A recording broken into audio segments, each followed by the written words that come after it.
असे मनात या सजले सावळी काया आभाळ माया मनी तुला पूजले कृपा करी तू आम्हावरी माऊली तू विठू हरी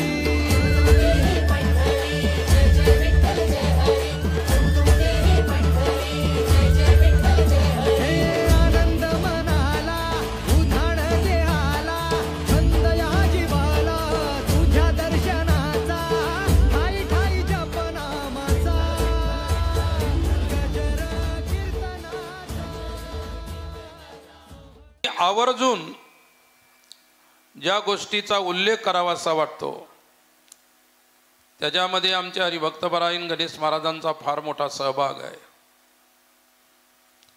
ज्या ठिकाणी अगोदर काय होत होतं आणि आता काय होत आहे एवढं परिवर्तन आहे। काय होत होतं त्याचा मी सुद्धा साक्षीदार आहे, पण आज काय होत आहे याचा सुद्धा साक्षीदार आहे।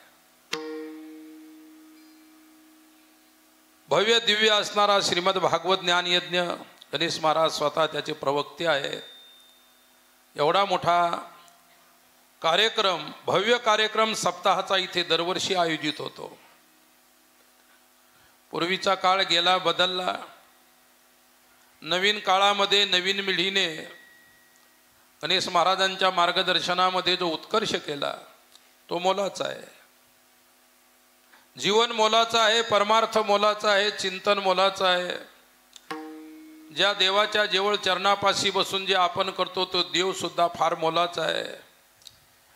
सर्व दिसतं ते अमूल्य आहे, परंतु ते अमूल्य परिवर्तनाने साध्य होत असतं।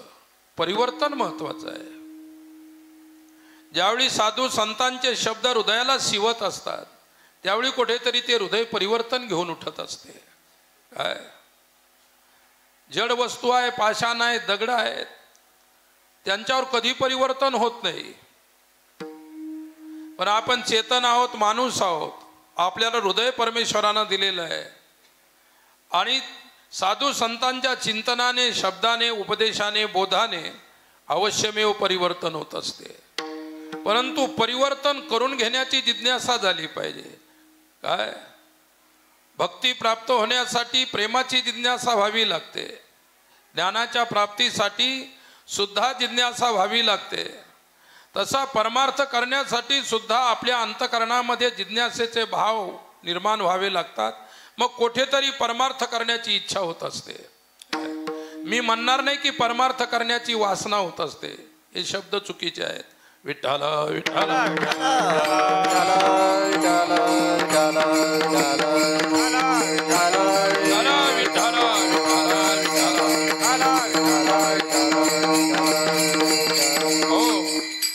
गोस्वामी तुलसी बाबाने एक सुंदर उदाहरण सुरुवातीला दिलेलं आहे रामायणामध्ये। गोस्वामीजी म्हणतात उदाहरण असं आहे, त्यांनी एवढं लंब उदाहरण नाही दिलं। ज्ञानेश्वरीमध्ये विस्तारपूर्वक उदाहरणं नाहीत, उदाहरणाला केवळ स्पर्श असतो। मग ते उदाहरण किंवा तो दृष्टांत कसा सजवायचा ते वक्त्यावरती असतं अवलंबून। विठ्ठल विठ्ठल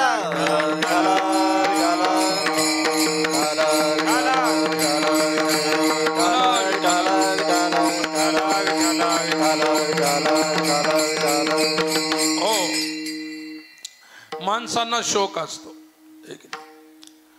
आता यात्रा भरलेली आहे, अनेक शौकीन लोक इथे येतात। मग हे नाही असं म्हणायचं की बा कीर्तनात आलेले शौकीन नाहीत। शोक हा प्रत्येकाला आहे।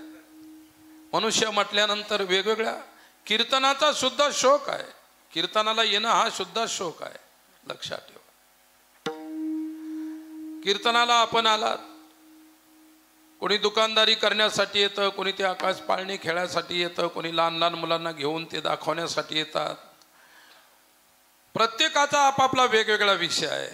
नाना विषय घेऊन, नाना छंद घेऊन माणसं यात्रेमध्ये येत असतात। आपल्या यात्रेला थोडा थोडा, आता आपली पहिली जत्रा होती, पहिल्या काय होत्या जत्रेला, आता यात्रेचं स्वरूप यायला लागलं हळूहळू। जत्रा म्हटल्यानंतर त्याच्या सर्व असतं. हौशे गौशे नवशे म्हणतात जुने लोक म्हणायचे, हौशे गौशे नवशे. जत्रेत येत होते, यात्रेत नाही तसे हौशे गौशे नवशे. काय यात्रेमध्ये परमार्थाने जत्राची यात्रा होत असते. परमार्थाचा संस्कार आहे. संस्कार परिवर्तित होणं किंवा परिवर्तित होणं हे मनुष्य जीवनाचं ध्येय आहे. गोस्वामी म्हणतात अनेक लोकांना वेगवेगळे शौक आहेत. काय कोणी पक्षी पाळतात, कोणी प्राणी पाळतात, कोणी पक्षी पाळतात, कोणी पोपट पाळतो, कोणी चिमण्या पाळतात, कोणी कबूतर पाळते, कोणी मोर पाळतो. नाही आणि आता सध्या जास्त लोक कोंबडे पाळायला लागले. कोंबड्या कोणत्याही रोडनं जा, कोंबड्या जास्त दिसतात पाळलेल्या. बकऱ्या प्राण्यामध्ये आल्या, ससे प्राण्यामध्ये आले. की नाही प्राणी वेगळे. पक्ष्यांचं सांगतो गोस्वामी, पक्ष्यांचं उदाहरण देतात. पक्ष्याचं उदाहरण एका माणसाला असं वाटलं की लोक काय वेगवेगळं पाळतात, पण जे कोणी कधीच नाही पाळलेलं त्या पक्षाला पाळू. आणि असा पक्षी म्हणजे कावळा. त्यानं कावळा पाळण्याचं ठरवलं. कावळा चतुर आहे, कोणाच्या हाताला न लागणारा आहे, फार चंचल असतो. हे की नाही विठाला विठाला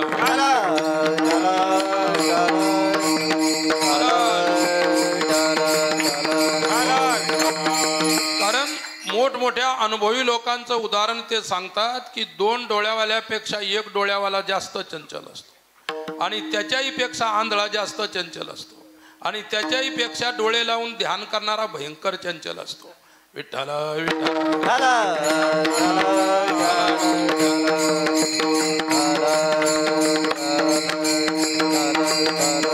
हो, वारकरी संप्रदायामध्ये ध्यानाला महत्व आहे, पण ध्यानापेक्षा नामाला महत्व आहे.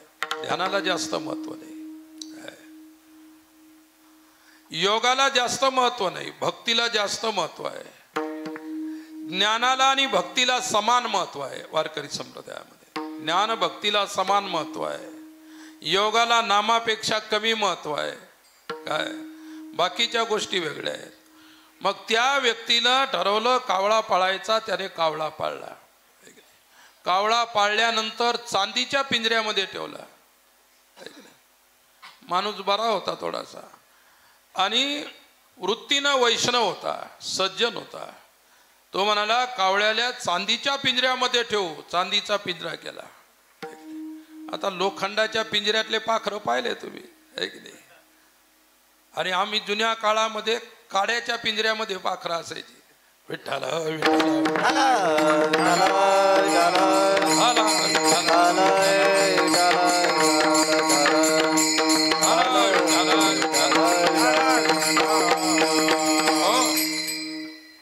काडीच्या पिंजऱ्यातले पाखरं कळाले का? जुने पाटील लोकांना जास्त माहिती. जुने जे पाटील येते काड्याच्या पाठीवरचे पिंजरे ते. चला, कावळा पाळला, चांदीच्या पिंजऱ्यामध्ये ठेवला. कावळ्याला रोज मिष्टान्न खायला, चांगले चांगले मधुर गोड फळं खायला. कावळा रोज ईश्वराची प्रार्थना करायचा की माझं दुर्भाग्यच किती आहे, हे का माझं खाद्य आहे का? अरे जे लोक हा माणूस मला मधुर फळं आणून खाऊ घालायला लागला, मिष्टान्न खाऊ घालायला लागला, पेढे गुलाबजामुन काय काय खाऊ घाले, काय माझं खाद्य आहे काय? काय माझं दुर्भाग्य आहे, कुठून याच्या हातात सापडलो? आता त्याची व्यवस्था कमी होती का? विठ्ठला विठ्ठला.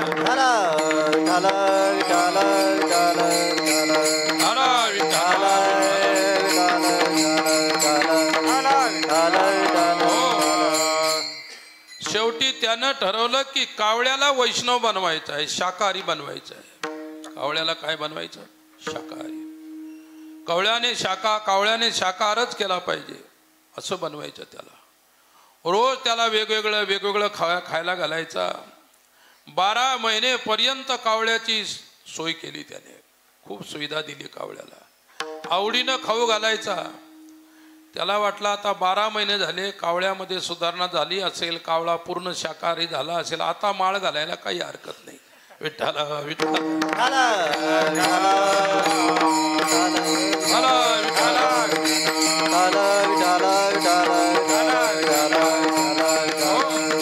समाजातही काही कावळे असे आहेत की समाजापुढे माळ घालतात आणि बाजूला गेले की पुन्हा जे ते सुरू करतात. असेही कावळे आहेत. 1-1.5 महिन्यापूर्वी एक तरुण भेटला, म्हणले बाबाजी नवीन फॅशन निघाली. म्हणलं काय निघाली फॅशन? काय? लोकांच्या समोर माळ घालायची आणि माघारी पार्ट्या करायच्या. नवीन फॅशन निघाली. लोक कशासाठी काय करतील याचा विश्वास नाही महाराज. हा काळच अतिशय विलक्षण काळ आहे. वाईट काळ आहे असं मी म्हणणार नाही, पण विलक्षण आहे. विठ्ठला विठ्ठला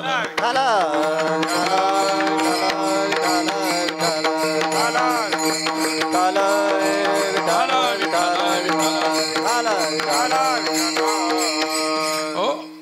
जुन्या काळातही होतं पण एवढं नव्हतं. मी महागावला असताना इकडं मराठवाड्यात परभणीच्या पुढे एक गावाला जायचो. परिचित लोक होते, कार्यक्रम असायचे. ते म्हणाले महाराज एखाद्या वेळी तर मला न्या तिकडं कुठं पंढरपूरला. मी काही कोणाला यात्रेला जत्रेला अजून नेलं नाही. मागच्या वर्षापासून आता सुरुवात केली. विठ्ठला विठ्ठला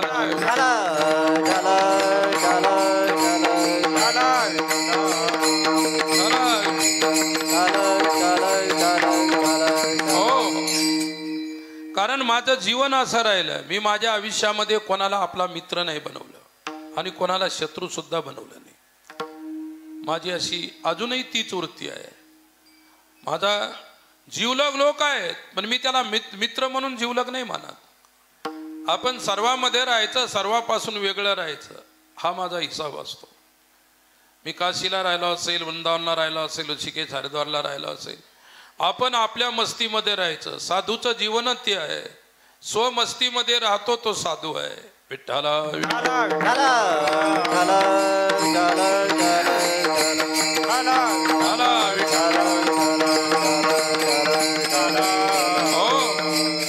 कबीरा खड़ा बाजार में सबकी मांगे खैर, ना काहू से दोस्ती ना काहू से वैर. साधू जीवन आहे हे कबीरानं सांगितलेलं साधू जीवन. आणि मग त्या माणसानं कावळ्याची एवढा सेवा केली. 12 महिने झाले. त्याला वाटलं आता पूर्ण बदलला असेल, पूर्ण शाकाहारी झाला असेल, आता माळ घालायला काही हरकत नाही. परंतु त्याची परीक्षा करून पाहू. मग एके दिवशी त्याने काय केलं, सहज पिंजऱ्याचा दरवाजा उघडला. जसा पिंजऱ्याचा दरवाजा उघडला आणि तो कावळा सुद्धा फार भाग्यशाली, त्या दिवशी गावात ढोर मेलेलं होतं. जसा पिंजऱ्यातून उडाला तसा ढोरावर जाऊन बसला. पुढं काय कार्यक्रम केला तुम्हाला माहित आहे. हा पळत गेला बिचारा, अरे कावळ्या कावळ्या हे काय. तोपर्यंत त्याचं पोट भरलं होतं तिकडं. म्हणजे एवढी त्याची 12 महिन्याची मेहनत, त्यानं 12 महिन्यामध्ये केलेला खर्च निरर्थक गेला. कावळ्यात परिवर्तन झालं नाही. गोस्वामींचे शब्द आहेत. गोस्वामी म्हणतात, अति अनुरागे पलियत कागा,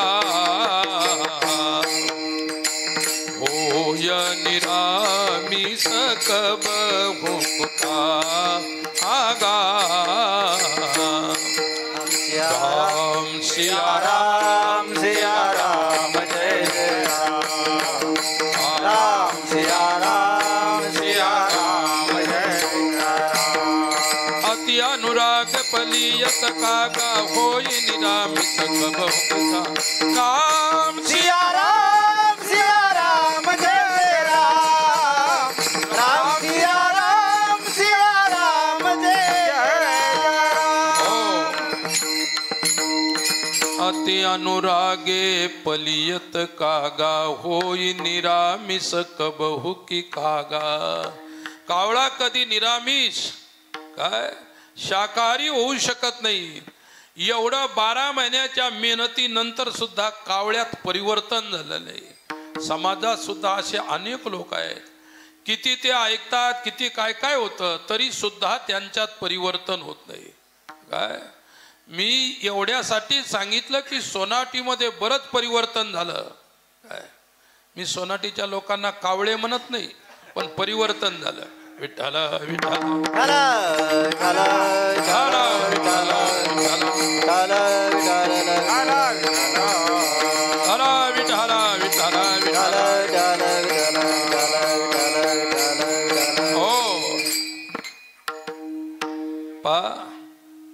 परिवर्तित होणे आणि बोधाने विचाराने जीवन परिवर्तन होत असतं.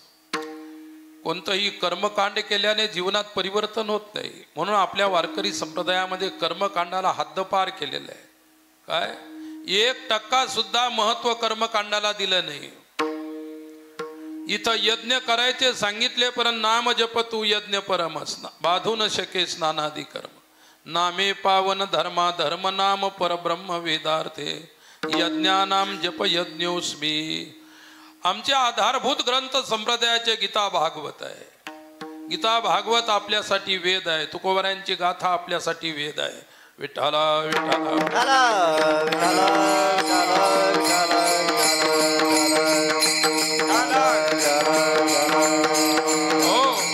शंकराचार्यांनी अद्वैत सांगितलं. काय शंकराचार्यांनी कर्मकांडावरती कोठी बल दिलं नाही. आणि कोणी शंकराचार्य झाल्यानंतर तो जर कर्मकांड करून घेत असेल तर तो शंकराचार्याच्या पदाला अयोग्य आहे. वारकरी संप्रदायाचं फार मोठं संशोधन आहे. तत्वज्ञानाच्या बाबतीत फार मोठं संशोधन आहे. वारकरी संप्रदायाने 2 कामं केलेली आहेत. एक कर्मकांडाला बाजूला ठेवलं आणि दुसरी गोष्ट तर्काला बाजूला ठेवलं. तर्क स्वीकारला नाही. कारण हा वैष्णव संप्रदाय आहे. वैष्णव संप्रदायात तर्काला महत्व नाही. विठ्ठला विठ्ठला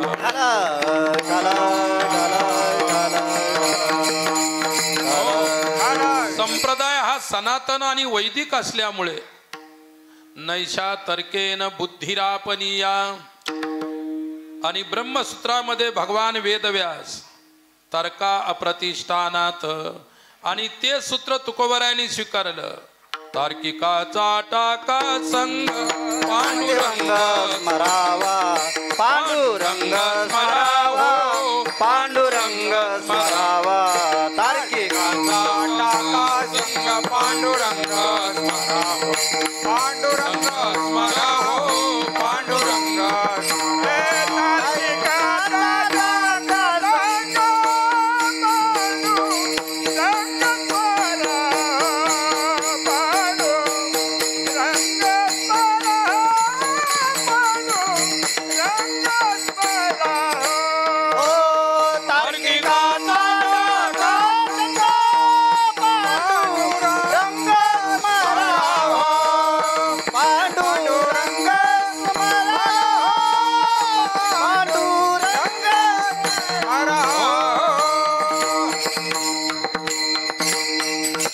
तार्किकाचा टाका संग पांडुरंग स्मराहो. वैष्णवानी तर्क स्वीकारला नाही. कारण काय असतं, तर्कामुळे भक्ती वाहण्याची शक्यता असते. अंतकरणातला भाव कलुषित होण्याची शक्यता असते.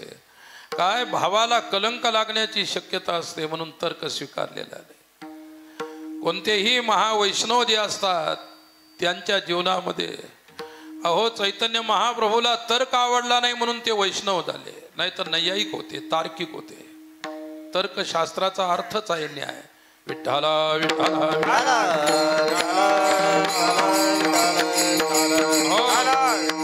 न्यायाचा अर्थ आहे की प्रमाणही अर्थ विषयम न्याय.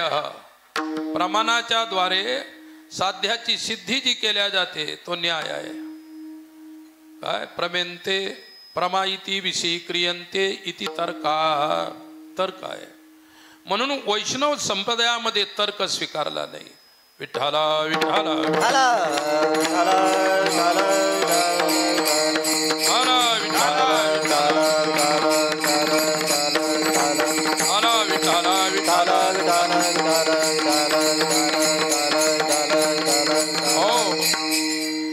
चैतन्य प्रभूचं नाव निमाई पंडित होतं. तार्किक होते. आणि सार्वभौम तीर्थ म्हणून फार मोठा तार्किक होता. न्यायाचा पंडित होता. ते दोन्ही समकक्ष म्हणजे एका काळातले दोन्ही विद्वान होते. चैतन्य महाप्रभूने न्याय सुलभ व्हावा म्हणून न्यायावरती प्रकांड एक विशाल असा ग्रंथ रचना केली. आणि ते दुसरा विद्वान होता सार्वभौम जे होते त्यांनी सुद्धा एक भयंकर विशाल ग्रंथ रचना केली. ज्यावेळी त्यांनी यांचा ग्रंथ वाचला त्याला वाटलं की माझा ग्रंथ या ग्रंथापुढे 0 आहे, 0 आहे. या ग्रंथामुळे माझी कीर्ती लयाला जाईल, याची कीर्ती वाढेल. आणि म्हणून एके दिवशी त्यांनी म्हटलं की आपण आपल्या दोघांचे ग्रंथ घेऊन एकदा गंगेमध्ये नावेमध्ये बसून विचार करू. चैतन्य महाप्रभूने आपला ग्रंथ घेतला, त्यांनी घेतला, दोघ जण नावेमध्ये बसले, नावेमध्ये बसून नावेमध्ये फिरू लागले. तुमच्या ग्रंथामध्ये असं काय आहे? निमाई पंडित म्हणजे चैतन्य महाप्रभू आले, वाचून पहा. तो वाचायला लागला. वाचल्यानंतर तो म्हणाला, माझी एक इच्छा आहे, आपण लिहिलेला ग्रंथ गंगेमध्ये समर्पित करून टाकावा, ही माझी इच्छा आहे. त्याच्या मनामध्ये कलुषितपणा होता, त्याच्या मनामध्ये भीती होती की आपली कीर्ती लयाला जाईल, तुझ्या ग्रंथामध्ये माझी कीर्ती संपेल, म्हणून तू तुझा ग्रंथ पाण्यामध्ये सोडून दे. चैतन्य महाप्रभू म्हणले, तुमची कीर्ती जर माझ्या ग्रंथामुळे संपत असेल तर मी माझा ग्रंथ गंगेला समर्पण करतो. किती मोठी उदात्तता असते वैष्णवाच्या जीवनामध्ये. हे वैष्णव झाल्यानंतरची गोष्ट आहे, लक्षात ठेवा. वैष्णवाच्या जीवनामध्ये सर्वात मोठी गोष्ट असते समर्पण, ज्याला आपण शरणागती म्हणतो. विठ्ठला विठ्ठला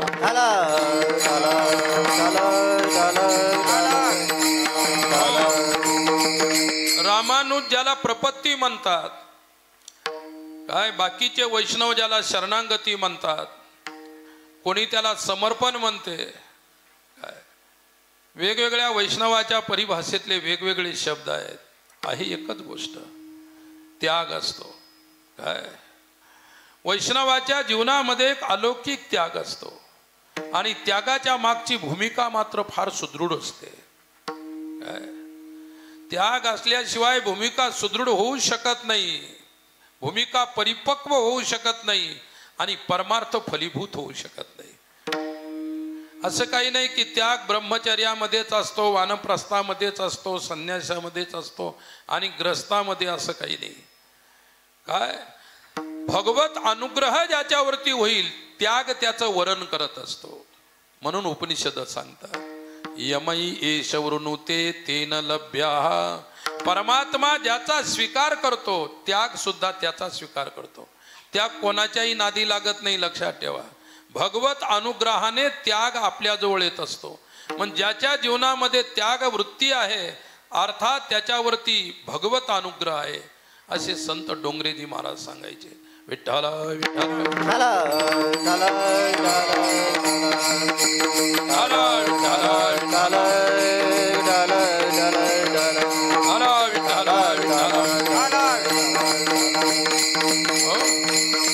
त्याग शरीर आहे, कपडे आहेत, भोंगळा आहे, नागवा आहे, जटा वाढलेले आहेत, उत्तम प्रकारचे कपडे घातलेले आहेत म्हणून त्याच्याजवळ त्याग नाही असं नाही. काय ज्यावेळी मी इकडे विद्यार्थी दशेमध्ये होतो, कोल्हापूरला एक विष्णू महाराजांची संस्था होती, त्या संस्थेमध्ये आम्ही राहायचो. मी काही नाही तो 1-2 महिने राहिले. त्यांचे भाचे होते कृष्णा गुरु म्हणून, ते कोल्हापूर युनिव्हर्सिटीला प्रोफेसर होते मराठीचे. 10 प्रोफेसर होते. त्यांना परमार्थाचा संस्कार होता, विरक्त होते, कोणीच लग्न केलेलं नव्हतं आणि 10 जण एकदाच पळून गेले हिमालयात तिकडे. 9 जण पुन्हा परत आले, पण हे परत आले होते. मग त्यांनी कोल्हापूरला एक पश्यंती नावाचं घर होतं, त्याच्यात राहायचे. त्या व्यक्ती एवढा मोठा व्यक्ती होता, खूप विद्वान होता, लक्षात ठेवा. परंतु इतका मोठा त्याग, 1 ट्राउझर, 1 शर्ट, 1 बनियान, 1 अंडरपॅन, आयुष्यभर एवढेच कपडे ठेवले. आणि एक असा पलंग होता, बाजूला लायब्ररी होती त्यांची अभ्यासाची. तो व्यक्ती पाठ टेकून तक्याला बसायचा, दिवसभर तिथंच वाचन, जप, ध्यान, चिंतन जे काय असेल. झोप आली तर बसल्या बसल्याच घ्यायची तेवढीच.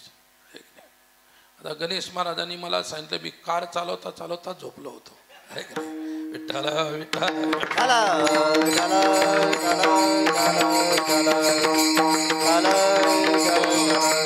का साधूची कार, साधू जरी झोपला असेल तर कार मात्र झोपत नाही, म्हणून जमलं त्यांचं. म्हणून माझी भेट झाली 2, 3, 5, 6 किलोमीटरवर पुढं. कार बिचारी जागी राहिली. कारेला वाटलं की माझ्यामध्ये साधू बसलेला आहे, त्याला काही इजा व्हायला नको, तो समाजाचा सेवक आहे. विठ्ठला विठ्ठला विठ्ठला विठ्ठला विठ्ठला. हो, अरे दुसऱ्याची कीर्ती व्हावी म्हणून आपल्या कीर्तीचं गणित लावत बसत नाही सत्पुरुष. तुकोबाराने ते म्हटलं, कीर्तिमुख त्यांचे नारायण, परमात्मा त्यांच्या कीर्तिमुख आहे, ईश्वर त्यांची कीर्ती करत असतो. त्यांना कीर्तीची अभिलाषा नाही, माझी कीर्ती व्हावी असं त्यांना कधीही हा विषय शिवत नाही. लक्षात ठेवा. विठ्ठला विठ्ठला.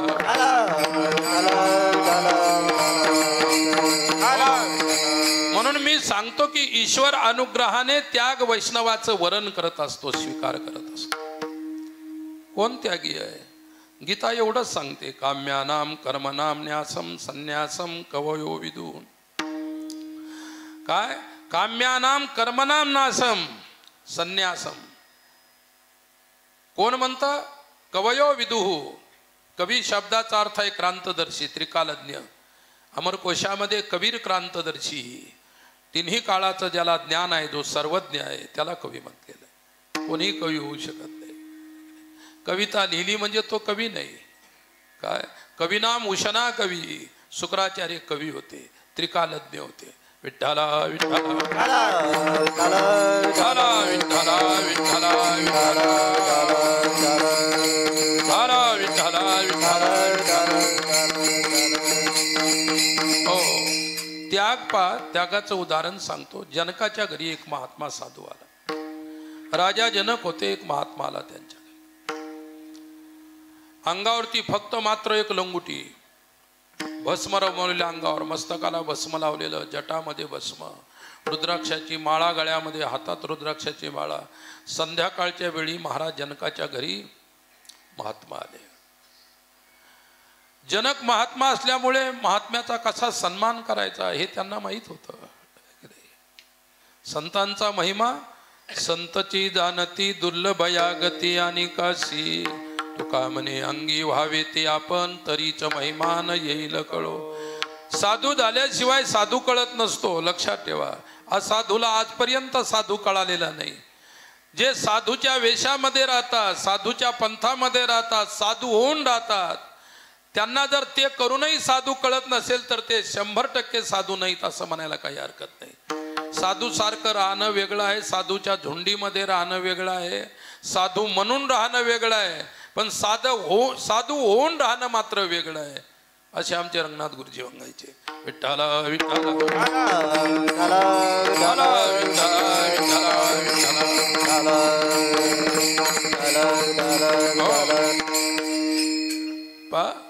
ज्यावेळी त्या जनकाच्या घरी महात्मा आला, लोंगोटीला आला, खूप भयंकर सत्कार केला, स्वागत केलं. काय? जनक राजा ज्ञानी पुरुष होते आणि ते निर्गुण परमेश्वराला मानायचे. निर्गुण हे त्यांना खूप आवडायचं. सगुणामध्ये त्यांची कधीच प्रवृत्ती झाली नाही. त्यांचे गुरु याज्ञवल्क्य सुद्धा महान ज्ञानी पुरुष. पुष्कळ गोष्टी आहेत. तो महात्मा गेल्यानंतर त्याचा आदरातिथ्य केलं. संध्याकाळचं त्याचे स्नान पूजा काय असेल ते झालं. नंतर भोजन वगैरे व्यवस्था झाली. जनक राजा म्हणाले, आम्ही संसारी लोक, महात्मा काहीतरी सांगा आम्हाला, 4 शब्द बोधाचे. एक महात्मा होते ज्यांच्या सानिध्यात मी केव्हा केव्हा जायचो. ते काय म्हणायचे, एक गोष्ट लक्षात ठेव, महात्मा कुछ भी दे नहीं कहना चाहिए, महात्मा जो भी देता है तो लेना चाहिए. महात्मा को नकार मत दो. महात्मा जो महात्मा होते ना, वो कुछ देना चाहते तो उनको कभी नकार मत दो. देते हैं तो ले लो, वो प्रसाद होता है, वो प्रसाद होता है. इसलिए महात्मा जो भी देगा. विठ्ठला विठ्ठला विठ्ठला विठ्ठला विठ्ठला हो. मला त्याचा अनुभव, मला आलेला अनुभव तुम्हाला सांगतो. उदाहरण नंतर सांगतो, अनुभव महत्वाचा आहे. ऋषिकेशला आम्ही राहायचो. त्यावेळी तिथे एक मस्ताराम नावाचे संत होते, मस्ताराम बाबा. तेही गौडीय संप्रदायाचे संत होते. चैतन्य महाप्रभूच्या संप्रदायाचे. आणि गंगेच्या काठावरती कुटिया नव्हती, अशी लाकडाचा एक असा माळोचा केलेला होता. गंगेच्या काठाला असे लाकडं घुसून त्याच्यावरती असं टाकलेलं होतं. गवत वगैरे त्याच्या खाली पडून राहायचे, मस्तीमध्ये राहायचे. लंगुटीवर असायचे, कधी नागवे असायचे. त्यांची अवस्था विलक्षण होती. आणि ते मी तिथं गेल्यानंतर आपले रामेश्वर महाराज होते त्यावेळी तिथं, कुठं ऋषिकेशला होते. ते पडले बिमार, मी होतो दिल्लीला. मग मला कळालं की ते बिमार पडले, भयंकर बिमार होते, भयंकर ताप पडली, थंडी पुन्हा. आणि ते खाली कमलीच्या कुटीमध्ये राहायचे. मला कसं वाटलं की आता आपण आलो बाबांचं दर्शन घेऊ, मस्ताराम बाबाचं, हे की नाही. आणि मग रामेश्वर महाराजांची तब्येत पाहायला जाऊ, त्यांना दवाखान्यात वगैरे कुठे न्यायचं काम पडलं, जाऊ म्हणलं. मग गेलो. ते असे असे असे असे असे मान करायचे, ते विधी होते, हे की नाही. बोले क्या, हरे कृष्णा कृष्णा कृष्णा हरे हरे, हरे कृष्णा कृष्णा कृष्णा हरे हरे, हरे राम राम राम हरे हरे, हरे राम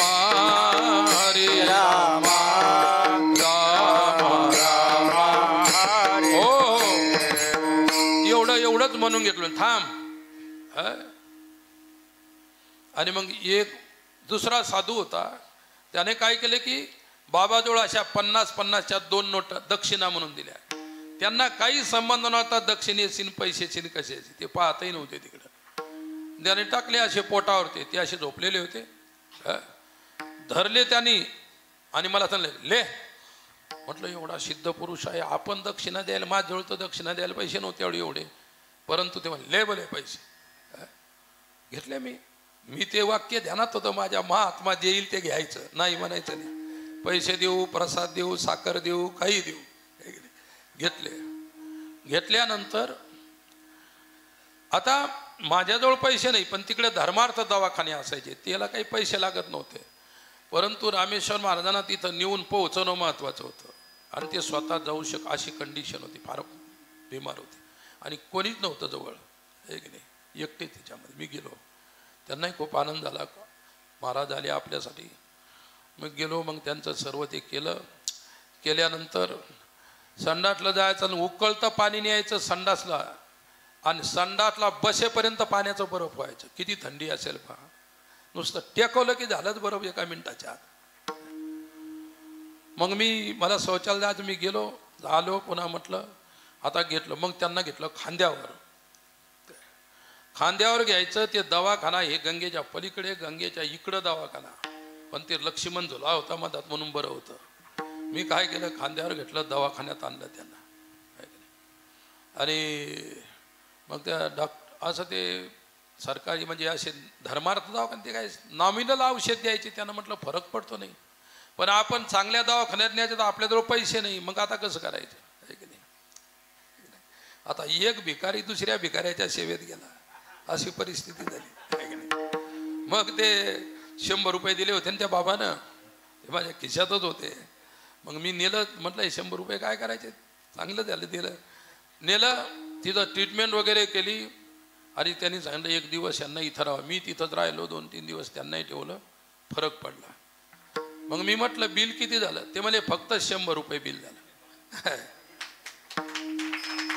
त्या काळामध्ये 100 रुपये बिल होणं म्हणजे जवळजवळ 10,000 रुपये बिल होणं आजच्या काळात. इतकं स्वस्त होतं बरं का त्यावेळेस. 100 रुपये बिल झालं. मला त्यावेळी त्या उक्तीचा अर्थ कळाला की महात्मा जे देतात ते घ्यायला पाहिजे. तुम्ही सुद्धा बरं विठ्ठल विठ्ठल.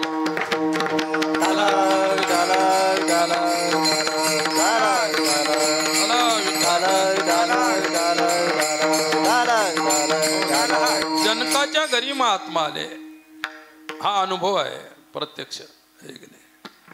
फार अवघड स्थिती असते, कधी कधी फार अवघड गोष्ट असतात. मी नसतो गेलो तर त्यांचं काय झालं असतं मलाही सांगता नसतं आलं. इतकं कठीण परिस्थिती होती. परिस्थिती कठीण, आपली परिस्थिती कठीण, त्यांची बिमारीची परिस्थिती कठीण. परंतु मागे पुढे उभारा हे सांभाळीत आली आघात निवारा, हे अनुभव येतात. निष्ठावंताला, श्रद्धावंताला, भक्ताला, भाविकाला जरूर अनुभव येत असतात. तर काय झालं, ते महात्मा तिथे गेले लंगोटी. त्यांनी सांगितलं, महाराज आम्ही ग्रस्ती लोक आहोत, काही सांगा ज्ञानाच्या 4 गोष्टी, आमच्या मुलं बाळं हे बायका वगैरे सर्व ऐकतील. तो म्हणाला की मी कोणाच्या घरी फुकट खातच नसतो, खाल्ल्यानंतर प्रवचन करतच असतो. त्यालाही प्रवचन करायचा थोडासा शौक होता. विठ्ठला विठ्ठला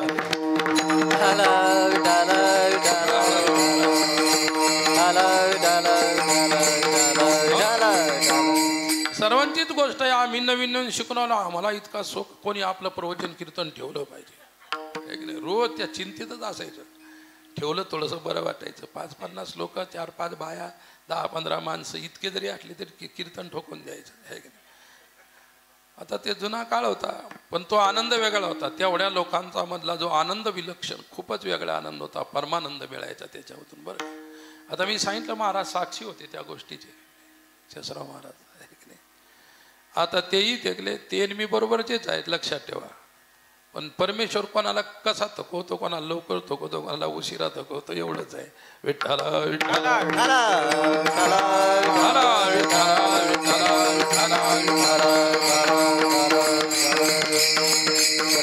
हो, मी रोज उठल्यानंतर परमेश्वराला धन्यवाद देतो की देवा तू 4 दिवस आपल्याकडून जास्त सेवा करून घ्यायची इच्छा करतोस वाटतं. एवढीच मी त्याला प्रार्थना सकाळी उठल्यानंतर रोज करत असतो. सूर्योदय आनंदात होतो, सूर्यास्त आनंदात होतो, हे जीवनाचं लक्ष आहे. आणि परिस्थिती काय आहे, त्या महात्म्यानं प्रवचन केलं त्यागावर. आता ग्रहस्थाच्या घरी त्यागावर प्रवचन केलं, आहे की नाही. ग्रहस्थी म्हणजे ते भोगी असतो, आहे की नाही. ग्रहस्थी भोगी असतो. या साधूनं काय केलं, तिथं त्यागावर प्रवचन केलं. अरे ग्रहस्थाला कळेल, आवडेल, त्याला काही मजा वाटेल असं प्रवचन केलं पाहिजे. त्याच्या विरोधातलं प्रवचन केलं, ते झालं त्यागावर प्रवचन. जनक राजा तर त्यागीच होते, त्याच्यातला प्रश्न नाही. ग्रस्त जीवन होतं, पण त्याग मात्र त्यांच्यामध्ये होता. त्यांच्या त्यागापुढे संन्यासाचा त्याग सुद्धा लाजेल. काय आपले गुरुजी होते रंगनाथ महाराज, मोठमोठे साधू महात्मा सांगायचे, गुरुजी तुमच्या पुढे आमचा त्याग लाजतो, असा तुमच्याजवळ त्याग आहे. गुरुजी कसे होते, पांढऱ्या कपड्यातले संन्यासी होते, तुकोबारायांसारखे. विठ्ठला विठ्ठला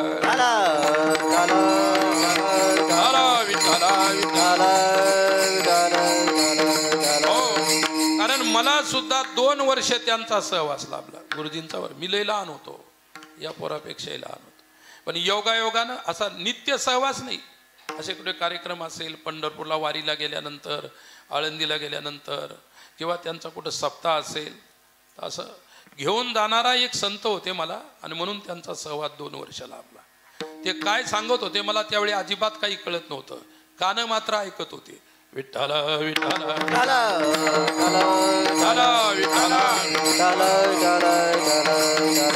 हो. आणि सुरुवातीला त्यांनी माझ्या गळ्यात माळ घातली. सर्वात अगोदर गुरुजींची माळ मला आहे, छोटासा होतो मी. आता त्या माळेचे खूप चमत्कार आहेत. ती महापुरुषाची माळ होती. विठ्ठला विठ्ठला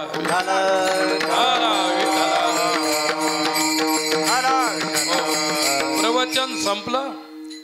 जनक राजा म्हणे, वाह काय प्रवचन झालं महाराज, खरोखर आमचा आत्मा उद्धार होईल असं प्रवचन झालं. ते म्हणे तुमची तृप्ती झाली असेल, पण तो साधू मला माझी तृप्तीच झाली नाही. काय राहिलं, नाही माझं अजून पुष्कळ सांगायचं राहिलं. काय याच्या पलीकडचा अजून त्याग सांगायचा राहिला.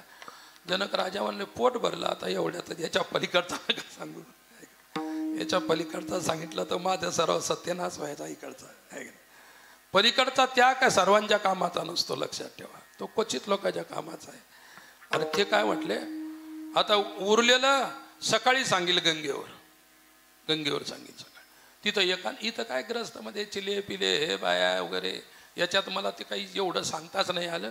आणि सकाळी आपण बरोबरच जाऊ गंगा स्नानाला. स्नान झाल्यावर घाटावरच सांगून देत होतो. काय सुखदेवाने सुद्धा परीक्षित राजाला आनंद घाटावरतीच भागवत सांगितलं. घाट म्हणजे गंगेचा किनारा, एकांत. विठ्ठला विठ्ठला हो. म्हणून भागवतामध्ये म्हटलेलं की तटन आनंदकम नाम, तो आनंद नावाचा घाट होता गंगेचा. त्याच्यावरती ही चर्चा झाली सुखदेवाची आणि राजा परीक्षितची. त्यालाच आपण आज सुक्रताल म्हणतो किंवा शुकताल म्हणतात. तर सकाळी गेले गंगेवर दोघंही उठून, स्नान झाले, बसला. आता प्रवचनाला सुरुवातच झाली. सुरुवात झाल्यानंतर राजानं मुद्दाम थोडंसं बाजूला पाहिलं असं, आणि या महात्म्याने पाहिलं तिकडं राजभवनाला आग लागली होती. जनकाच्याच राजवाड्याला आग लागली होती. महात्मा म्हणाले, बापरे, रात्री ज्याच्यात प्रवचन केलं त्याला आग लागली, बरोबर नाहीये. दिलं प्रवचन, सोडून लागला पळायला त्या राजवाड्याकडे. महाराज जनक म्हणाले, महाराज पळायला कुठं लागले तुम्ही? माझ्याच राजवाड्याला लागली, तुम्ही कशाला विझवण्याचा प्रयत्न करता? जा, काही हरकत नाही, पण घागरभर पाणी नका टाकू त्या झाडावर. काय ते बोला, मी कुठं त्याला विझवायला रिकामी, माझी लंगुटी तिथं विसरली त्या खोलीत, रात्री तिथं थांबलो होतो. त्याग कोणाजवळ आहे? नागव्याजवळ त्याग असतो, कपड्याजवळ नसतो, असं काही नाही. विठ्ठल विठ्ठल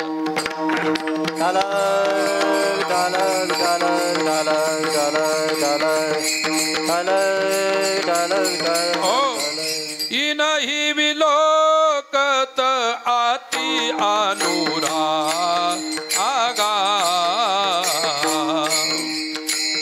परवश ब्रह्म सुख त्यागा मंगल भवना मंगल दशरथ अजय बिहारी इनहि विलोकत आति अनुरागा परवश मनहि ब्रह्म सुख राम सिया राम जय जय राम. राम सिया राम जय जय राम. हो इनहि विलोकत अति अनुरागा बरवस ब्रह्म सुख ही मनु त्यागा. किती मोठा त्याग आहे. इनहि विलोकत अति अनुरागा. या संपूर्ण प्रपंचाचं ज्यावेळी जनक राजा विलोकन करायचे, या दृश्याला ज्यावेळी पाहायचे काय, तर त्यावेळी दृश्याचं जे काही मिथ्यात्व आहे ते त्यांच्या ज्ञानाच्या द्वारे त्यांना लक्षात आलं होतं. परंतु बरवस ब्रह्म सुख ही मनु त्यागा. ज्यावेळी परमानंद राम त्यांच्या राजभवनामध्ये आले त्यावेळी त्यांनी ब्रह्मसुख रामावर वाळून फेकून दिलं आणि सगुणाच्या चरण धरले. निर्गुणातला महात्मा सगुणात येणं अतिशय अवघड आहे.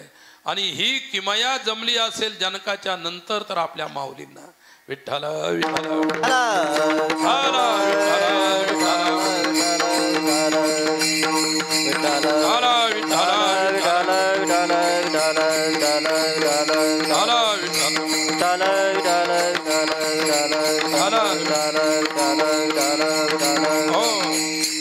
म्हणून असत्याची, जे असत्य असेल त्याची विस्मृती आणि सत्याची स्मृती नाही, सत्याची अनुभूती. स्मृती आणि विस्मृती दोन्हीही प्रपंचाच्याच लक्षण आहेत, लक्षात ठेवा. परंतु दिसणाऱ्या दुसऱ्याची विस्मृती होणे आणि सत्याची अनुभूती होणे हे ज्ञानी पुरुषाचं लक्षण असतं. असे ज्ञानी जनक होते, असे ज्ञानी सुखदेव होते, असे ज्ञानी ज्ञानेश्वर माऊली होते आणि असे ज्ञानी संत तुकोबाराय होते. विठ्ठल विठ्ठल.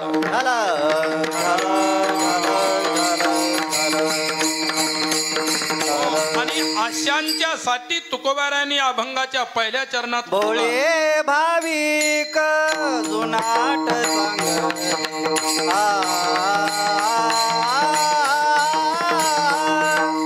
भोळे भाविक जुनाट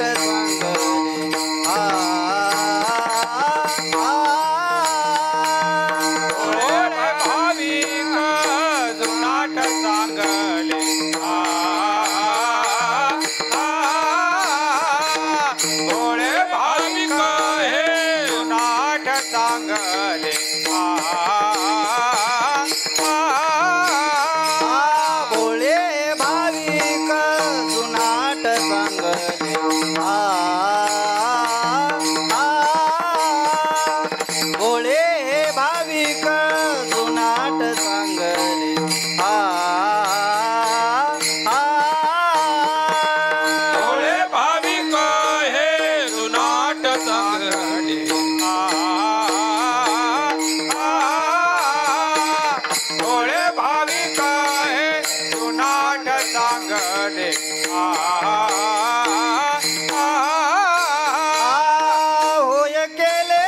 तैसे भक्ती भावे होय तैसे केले भक्ती भावे मनोनी चिंता नाही आम्हादाचा मनोनी चिंता नाही आम्हादाचा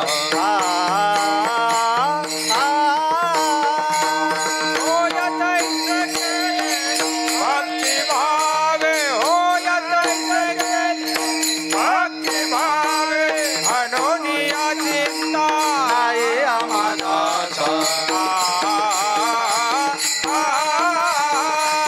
मनोनिया चिंता नाही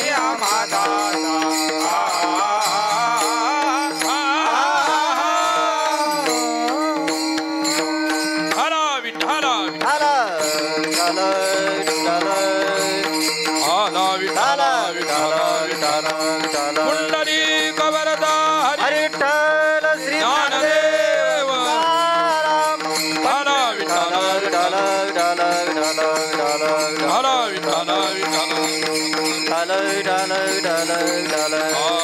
हरी हरी भोळे भाविक हे जुनाट चांगले होये तैसे केले भक्ती भावे.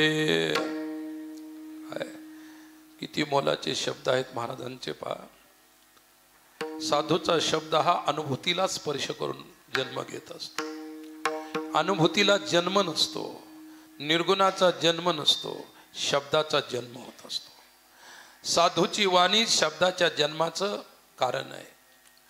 कारण शब्द हा वेद आहे. वेद हा शब्दात्मक नाही, वेद हा अनुभवात्मक आहे. कारण विदज्ञाने या धातूपासून वेद शब्द बनतो. वेद शब्दाचा अर्थ पोथी नाही, वेद शब्दाचा अर्थ ज्ञान आहे. वेद शब्दाचा अर्थ कोणती पोथी नाही, वेद शब्दाचा अर्थ ज्ञान आहे. आणि म्हणून तुकोबारायांच्या वाणीतून जे काही बाहेर येत असेल तो शब्द वेद आहे. विठ्ठला विठ्ठला विठ्ठला विठ्ठला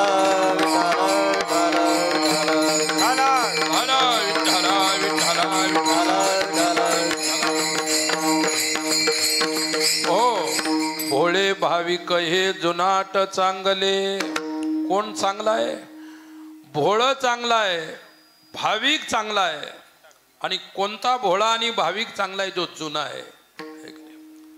म्हणजे तुम्ही आम्ही जे नवे आहेत हे की नाही, यांच्याविषयी नाही सांगितलं. तुकोबराय त्यांच्या अगोदर त्यांच्याविषयी सांगतात. तुमचा आमचा उल्लेख केला असता तर तुम्ही आम्ही सध्या आकाशात असतो, जमिनीवर नसतो. तुम्ही विठ्ठला विठ्ठला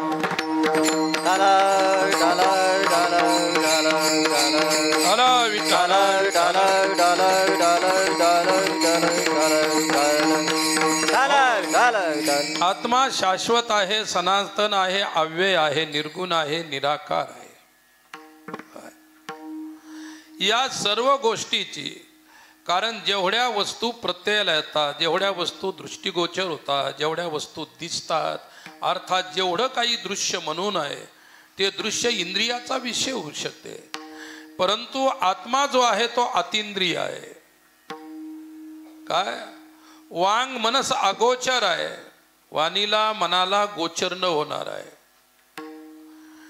धर्मराज धुरेंद्राने आपल्या वेदांत परिभाषेमध्ये या विषयावरती खूप सुंदर चिंतन सांगितलेलं आहे. विठ्ठला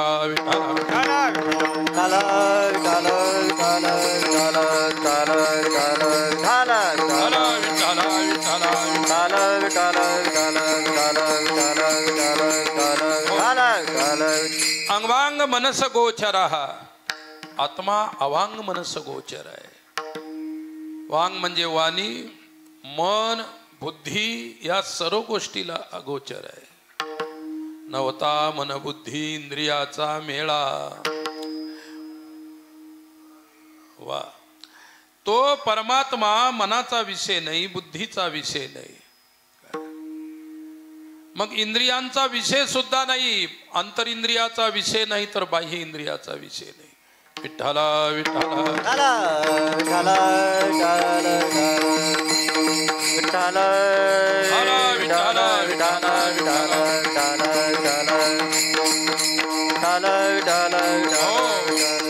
हा अशा प्रकारचा जो आत्मा आहे, परमात्मा आहे, त्याची ज्यांनी ज्या महात्म्यांनी त्याची अनुभूती घेतलेली आहे,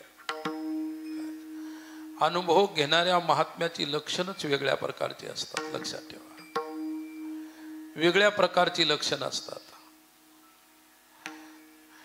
फार वर्षापूर्वीची गोष्ट आहे.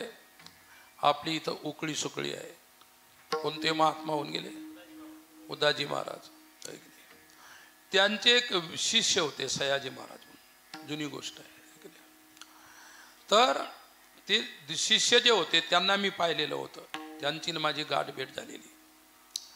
तेही सुद्धा 103 वर्षाचे होते. त्यावेळी त्यांची माझी गाठ झाली होती. विठ्ठला विठ्ठला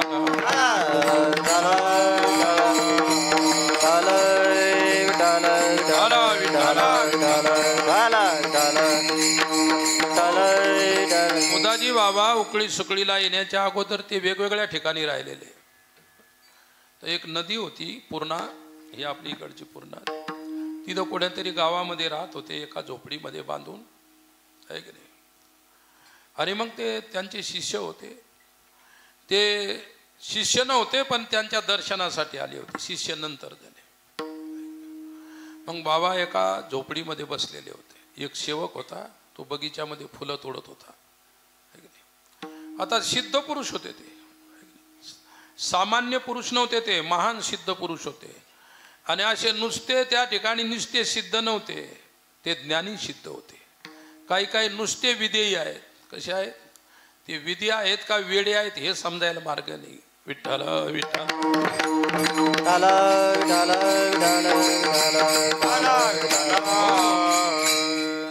आपल्यापासून जास्त लांब नाही, पण मी ज्यावेळी पायी प्रवास केला त्यातला एक अनुभव सांगतो. या बाकीच्या भानगडी सांगितल्यापेक्षा अनुभव फार महत्वाचे असतात. काय अनुभवच आपल्याला साधू बनवत असतात. आणि मी मग गेलो. तुम्हाला सर्वांना माहिती ते कोण आहे काय, पण मी ते काही सांगत नाही. मग गेलो मी तिथं फिरत फिरत फिरत. संध्याकाळची वेळ, पिंपळाचं झाड, एक झोपडी बनवलेली, आहे की नाही. 2-4 पैलवान तिथं सेवेमध्ये, आहे की नाही. संध्याकाळची वेळ, ते बाबा पडलेले होते, विदेही महात्मा होते. मी गेलो, त्यांना 2-4 शब्द शिकून दिलेले होते. हरिपाठ म्हण, नाही तर मंदिर बांध, नाही तर अन्नदान कर, असं काहीतरी 2-4 शब्द होते. मी गेलो, मी दर्शन घेतलं. दर्शन घेतल्यानंतर काय माझ्या अशी पाठीवर अशी थाप मारली, हरिपाठ म्हण. बरं. ते मग ते शेजार ते जवळ बसले. ते भाऊ तुम्ही भाग्यवान आहे, हरिपाठ म्हणा. पिंपळा झाडाखाली बसून म्हटला मी हरिपाठ. मग पुन्हा म्हटलं हरिपाठ झाल्यावर पुन्हा चला म्हणलं दर्शनाला एकदा, आहे की नाही. मग गेलो, झाला का हरिपाठ? म्हणलं हो झाला हरिपाठ. मंदिर बांध शंकराचं. हरिपाठ सोपं होतं म्हणायचं, शंकराचं मंदिर बांध ते का सोपं होतं का? म्हणणाराला काय तो काही म्हणू शकतो, आहे की नाही. ते म्हणे मंदिर बांध. म्हटलं बांधतो बाबा, काही हरकत नाही. बर. असे 2-3 शब्द. ते विधेय होते, ते त्यांच्या मस्तीमध्ये होते. राहिले उभ्यानं लग्मी केली, संडासही केली, सर्वच, आहे की नाही. त्या लोकांनी धुतलं धातलं, पुन्हा नवीन कपडे घातले, त्याच्यावर पलंगावर टाकून दिलं. आली बा लुना, तेवढ्यामध्ये लुना गाडी आली छोटीशी. 2 इकडून इतके डब्बे, 2-3 पिशव्या डब्बे त्यात भरलेले. आणि ते मला काय म्हटले, महाराज झाला का हरिपाठ? तुम्ही मंदिर बांधलं का? म्हणलं पैसेच नाही तर मंदिर कसं काय बांधू? मग चला तुम्ही इथून. बाबानं सांगितलं तुम्हाला ऐकता येत नाही का? मंदिर बांधायला पाहिजे का नाही? ते सोबत राहणारे. मला कसंही करून काढून द्यायचं होतं. त्याला माहिती ते मंदिर बांधलेलं तर यानं. मंदिर बांधलं का? म्हटलं नाही. जा. म्हटलं मंदिर नाही बांधलं तर इथंच राहील. म्हटलं नाही जाणार. तुम्ही कोणी मला काढून देणारे? ते बाबा म्हणतात का जा म्हणून? नाही, बाबाचीच इच्छा आहे तुम्ही इथं राहू नये. मी गेलो, म्हटलं बाबा जाऊ का? थांब इथंच. त्यांना काय माहिती जायचं का थांबायचं? म्हणलं पा काय म्हणाले बाबा, मला माहित होतं, आहे की नाही. मी म्हटलं जायचं का थांबायचं? तर शेवटचा शब्द त्यांनी म्हणायचा थांब. मी अगोदर थांबायचं का जायचं म्हटलं, ते म्हटलं ते जा, आहे की नाही. आता मी अनेक गावचा पाणी फिरलो होतो, मला काही कमी अनुभव नव्हता याला कसं बोलायचं म्हणून. झाला विधेय. मग काय झालं ते काही हरकत नाही. मग ते म्हणे थांब. म्हटलं काय म्हटलं बाबा? थांब म्हणतात. नाही बाबांची इच्छा नाही बरं. बाबा पा कशी मान हलवून राहिली. बाबा आता बाबा एकदा इकडं हलवायचे एकदा तिकडं हलायचे, आहे की नाही. त्यांना काही कोणी गुरु थोडा होता मान कोणीकडे हलवायची सांगायला. मग ते काय हलवायला लागले मान. म्हणे बाबा शब्दानं बोलत ते ध्यानात नाही ठेवायचं. मान पाय कुणीकडे हलवून राहिली. म्हटलं मान कुणकडे हलवली तुटली तरी मला काही घेणं देणं नाही. मला थांबायचं सांगितलं मी थांबणारच. एक म्हणलं काय हट्टी आहे, लय हट्टी दिसतंय, काहीच उपयोग नाही. आणि त्यांचं सर्व लक्ष त्या डब्यावर. काय म्हटलं ते जाणार नाही चुटो. ते म्हणतं दुसरा म्हणतो चूल पेटव म्हणाले. काय मग मी त्या पिंपळाखाली बसलेलो. जाड भरड्या 3-4 भाकरी टाक, याला 2 घाऊ घालून त्याला 2 देऊ. आणि डबे सेवक विदेही बाबाचे सेवक. मग ते शेठजी होते, काळी टोपी वगैरे होती. म्हणलं पहा हे बाबांचे डबे, खीर आहे, पुरणाच्या पोळ्या आहे, भजे आहे, बाबाला लय आवडतात. आणि याला बरोबर तुमच्या हातानं खाऊ घाला बाबाला. शेठजी तुम्ही चिंताच कशाला करता, आहे की नाही. बाबा आमच्या हातच्या शिवाय दुसऱ्याचं खातच नाही, तुम्हाला माहित नाही का. बाबा आमच्या हातानं खातात. ते शेठजी म्हणे मी सकाळी डबे घ्यायला येईल. मग काय झालं, डाळ केली नुसती पाण्यासारखी डाळ, 4-5 ज्वारीच्या एवढ्या जाड भाकरी केल्या. आणि माझ्याकडे 2 म्हणलं मला 1 भरपूर झाली, मला मी काही 2 खाऊ शकत नाही मला एवढ्या जाड भाकरी. आणि दे म्हणलं ते डाळीचं पाणी माझ्या कमंडूला टाकून दे. घेतलं आणि 3 भाकरीचा काला केला असा आणि ते डाळीचं पाणी टाकलं आणि त्या महात्म्याला खाऊ घातलं. आणि जेच भिडले 4 जण त्या डब्यावर.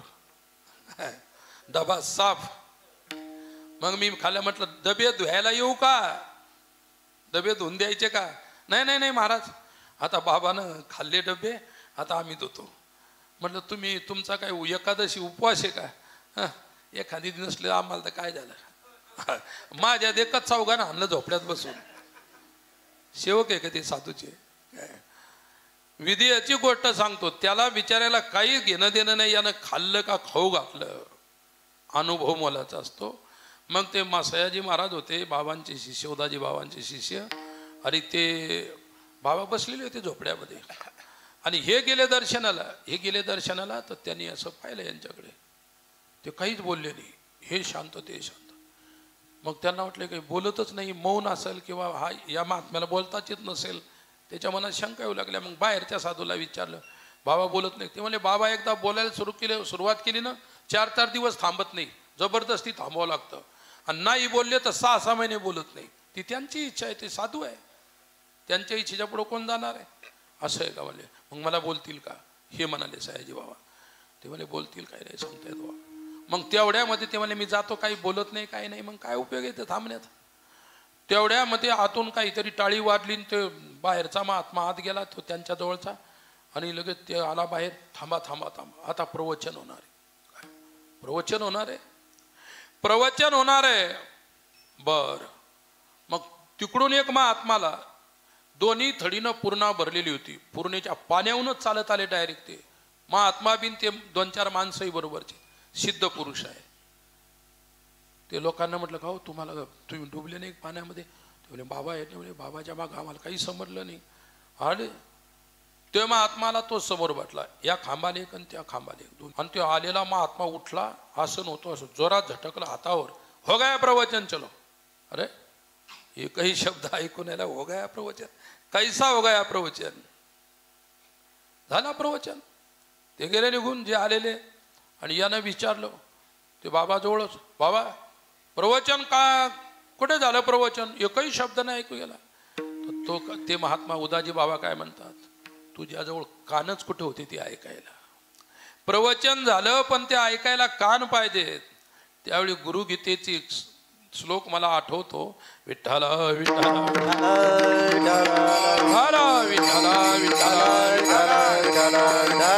हो. श्लोकाचा सिद्धांत एवढाच आहे आशय. गुरु तो मौन व्याख्यानम. सद्गुरूचं व्याख्यान मौन असतं. शब्दाच्या द्वारे त्यांचं व्याख्यान नाही, त्यांचं व्याख्यान मौन असतं. आणि त्यांच्या व्याख्यानाचा विषय जो असतो तोही मौन असतो. जेत मनाची न खिन लगे, बुद्धीची दृष्टी न रिगे, ते इंद्रिया कीर जोगे काही होईल. ते आत्मतत्व, ते आत्मतत्व मौनाचा अनुभूतीचा विषय. मौनाचा विषय म्हणजे शब्दाचा विषय नाही.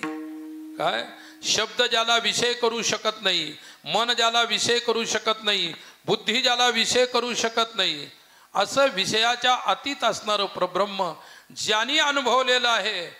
आणि ज्याला संसाराची विस्मृती पूर्ण रूपेनं झालेली आहे त्याचा अर्थ आहे भोळा. विठ्ठला विठ्ठला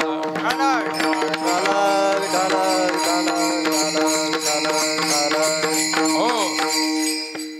तुका म्हणे भोळा जिंकू जाणे कळी काळा. हा वैष्णव. ज्ञानी भोळा वेगळा, वैष्णव भोळा वेगळा. अंतकरणातून पार संसार निश्रुत झालेला आहे. भाविक भोळा शब्द ज्ञानी पुरुषासाठी प्रयोग केला, भाविक शब्दाचा भक्तासाठी प्रयोग केला. मग तो ज्ञानी असेल या भक्त असेल दोन्ही जुनाट अतिशय चांगले होय तेसे केले भक्ती भावे. विठ्ठला विठ्ठला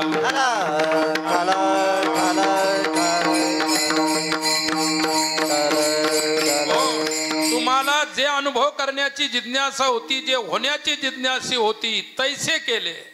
त्याप्रमाणे त्या सत्पुरुषाने त्यांना तसं केलं. ऐक नाही. भक्ती आणि भावे शब्दात दोन शब्दाचा प्रयोग महत्वाचा आहे. विठ्ठला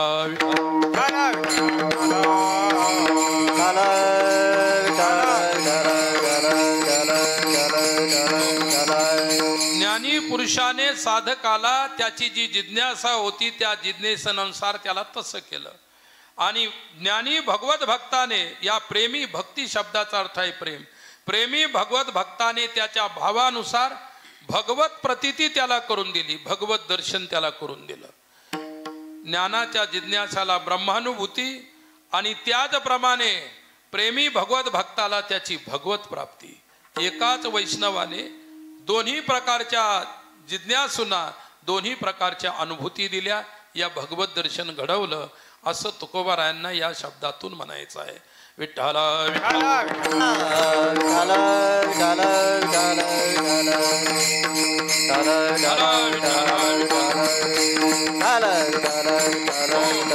आणि दोन्ही ठिकाणी आम्हा दोघांनाही असं केल्यामुळे आता आमच्या जीवनामध्ये चिंता उरली नाही. हे दुसऱ्या कडव्या म्हणून या चिंता नाही आम्हा दासा, म्हणून या चिंता नाही आम्हा दासा, मनवून चिंता नाही आम्हा दासा, मनवून चिंता नाही आम्हा दासा, म्हणून या चिंता नाही आम्हा दासा, म्हणून या चिंता नाही आम्हा दासा, मनवून चिंता नाही आम्हा दासा, मनवून चिंता नाही आम्हा दासा.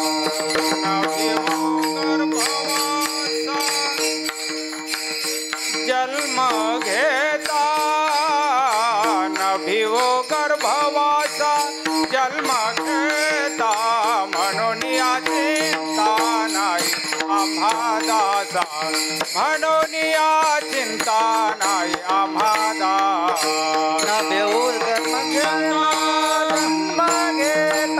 न बेऊर माझा जन्म घेता, म्हणून या चिंता नाही आम्हा दासा, म्हणून या चिंता नाही आम्हा दासा.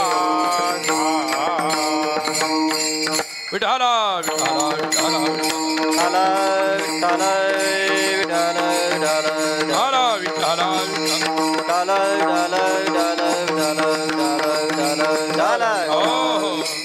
मनवनी चिंता नाही आम्हा दासा, नभ्यो गर्भवासा जन्म घेता.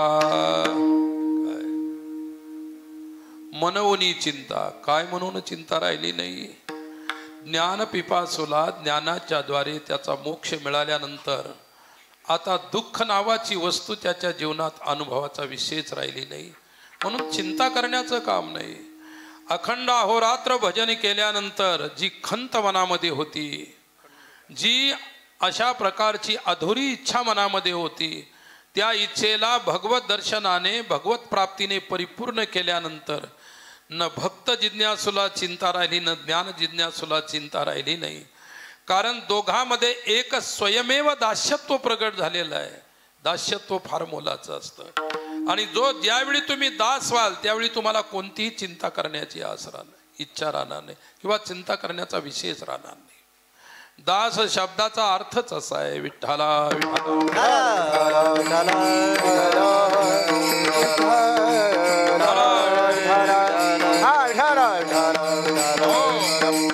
दा इच्छती या धातूचा अर्थ आहे देणे. त्याचा अर्थ काय? देणे. ज्याने आपलं सर्वस्व भगवंताला देऊन टाकलेलं आहे. आपल्या इच्छा आकांक्षा वासना जे काही असेल ते भगवत अर्पण केलेलं आहे. ज्याचं स्वतःचं काही अस्तित्व शेष राहिलेलं नसतं त्याला दास म्हणतात. गोपिकांनी गोपीगीतामध्ये तेच म्हटलेलं आहे. काय? शरदुदास ये साधू जात सरसी जोदरा श्री मुषादृशा सुरतनाथ ते शुल्कदासिका वरद निघ्न तो नेह किंवद वरद निघ्न तो नेह किंवद वरद निघ्न तो नेह किंवदा. सुरतनाथ ते शुल्कदासिका अशुल्क एक नाही. सुरतनाथ ते अशुल्क दासिका. शुल्क म्हणजे पगार, शुल्क म्हणजे तनखा, शुल्क म्हणजे मजदुरी आहे की नाही. अशुल्क म्हणजे काही न घेता निष्कामता. गवळणी भगवंताच्या निष्काम दासी होत्या. त्यांच्यामध्ये कोणती आस उरलेली नव्हती, इच्छा उरलेली नव्हती आणि कामना रहित असल्यामुळे कामना राहिलेली नव्हती. विठ्ठला विठ्ठला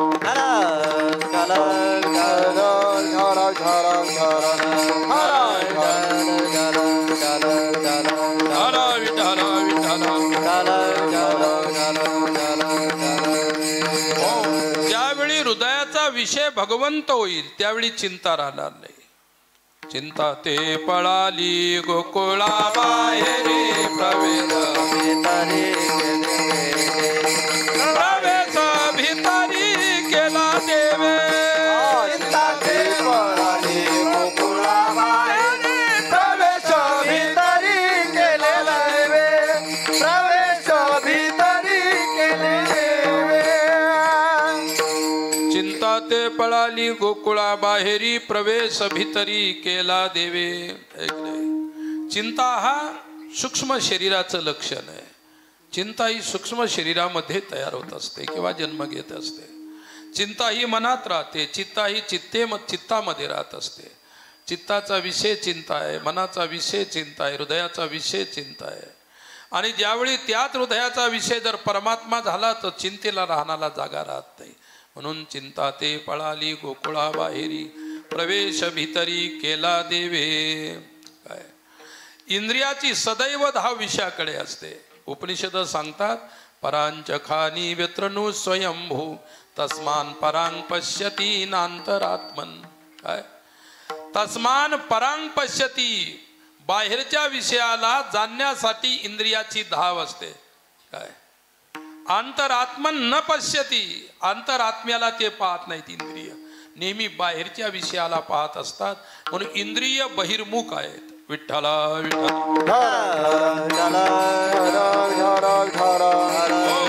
आणि ज्यावेळी साधक बहिर्मुख इंद्रियांना अंतर्मुख कळेल त्यावेळी त्याला चित्तातली चिंता दिसेल. आणि चिंता दिसल्यानंतर तिच्या निवृत्तीचं एकच साधन आहे चिंतन. चिंतेच्या निवृत्तीचं साधन चिंतन आहे. एक वैष्णव आचार्य म्हणतो विठ्ठला विठ्ठला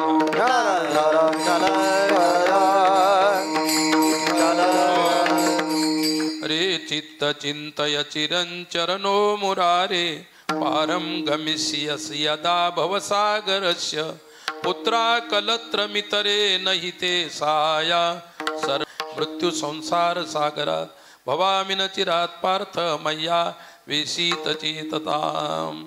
येते कचलीला तरले जे सर्व भावे मज भजले तया ऐली चतडी सरले माया जाळ. चिंतनाचा हा विषय आहे. चिंतनाने चिंता राहत नाही. अनेकाची चिंता. चिंतेचा विषय आला म्हणून थोडक्यात सांगतो विठ्ठला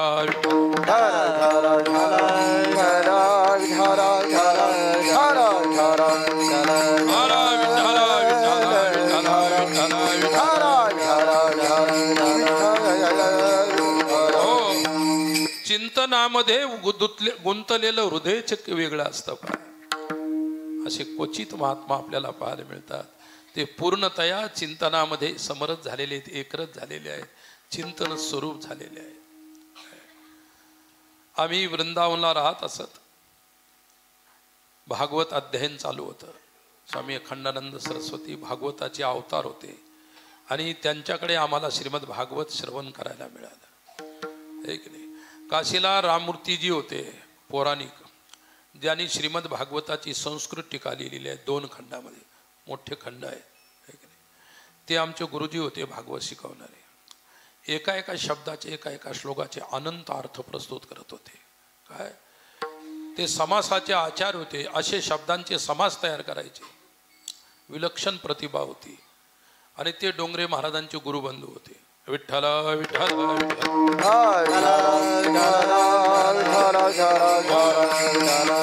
डोंगरेजी महाराज त्यांचे एवढे विद्वान नव्हते, पण डोंगरेजी महाराज महान भगवत भक्त होते. ते प्रकांड पंडित, काशीमध्ये ते विशेष पंडित होते.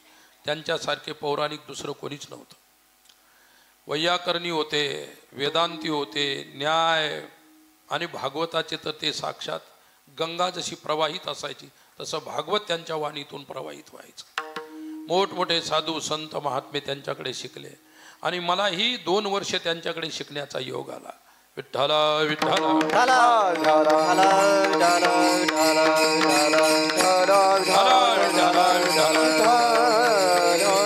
हो, मी सांगत होतो तुम्हाला अनुभव. वृंदावनला राहत असताना आमचे सहपाठी काही साधू होते. ते म्हणले आपण काय करू, वृंदावनची यात्रा करू. 84 कोस आहे ब्रजभूमी, अशी 84 कोस, अशी 84 कोस, आवरत चौरत 84 कोस, 84 कोस ब्रजभूमी आहे. फार मोठी आहे. मथुरा आग्रा वगैरे सर्व ब्रजभूमीमध्येच येतात. तर आम्ही प्रवास सुरू केला. सुरू केल्यानंतर काय झालं, आम्ही सुरुवातीला वृंदावन निघालो, बरसाण्याला आलो.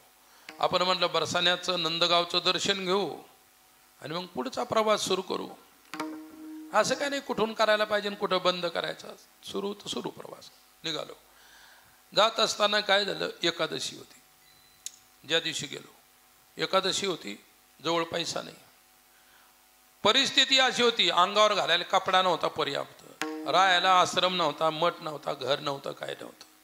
जिथं धरणी माय जागा देईल तिथं राहायचं, तिथंच झोपायचं. भिक्षा मिळत होती 2-3 ठिकाणी, ती घ्यायची, खायची, बस एवढंच काम होतं. आणि दिवसभर चिंतन करायचं, शिकायचं. पुस्तकं घ्यायला पैसे नव्हते तर लायब्ररीत अभ्यास करायचा. मोठमोठ्या लायब्रऱ्या होत्या. तर मग आम्ही निघालो. एकादशीमुळे जवळ पैसा नसल्यामुळे एकादशी ठणठण गेली, काहीच नाही, नुसतं पाणी पिऊन पिऊन परेशान आहे की नाही.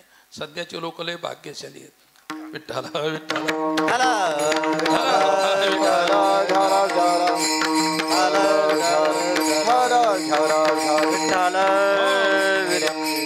काय सुरुवात त्यागात झाली पाहिजे जीवनाची. म्हणून यांना आम्ही नेलं तर अगोदर त्याग शिकवला आहे की नाही.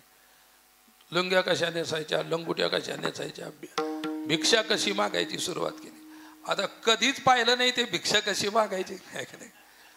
म्हटलं पोरं पाठवले भिक्षेला, पण येत काय नाही. तिकडे गेले यांचे धोत्र सुरून नेसताच येणत पुन्हा. आता आणि मला काहीच माहीत नाही तिकडं काय चालू आहे. एका जणाचं गेलं धोतर सुटून दुसऱ्याला नेसावता येत नाही, कारण मी दोघायला नेसून मी दिलेले होते. विठ्ठल विठ्ठल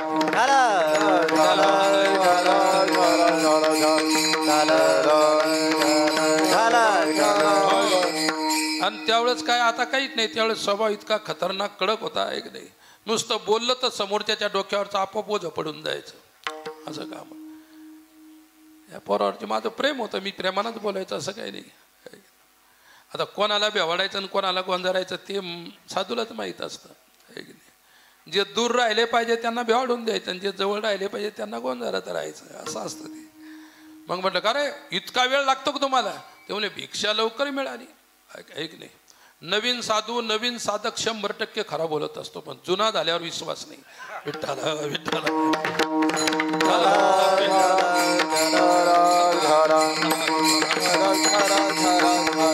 हरा ते कसं आहे, ज्याचा त्याचा अभ्यास आहे कसं बोलायचं ते.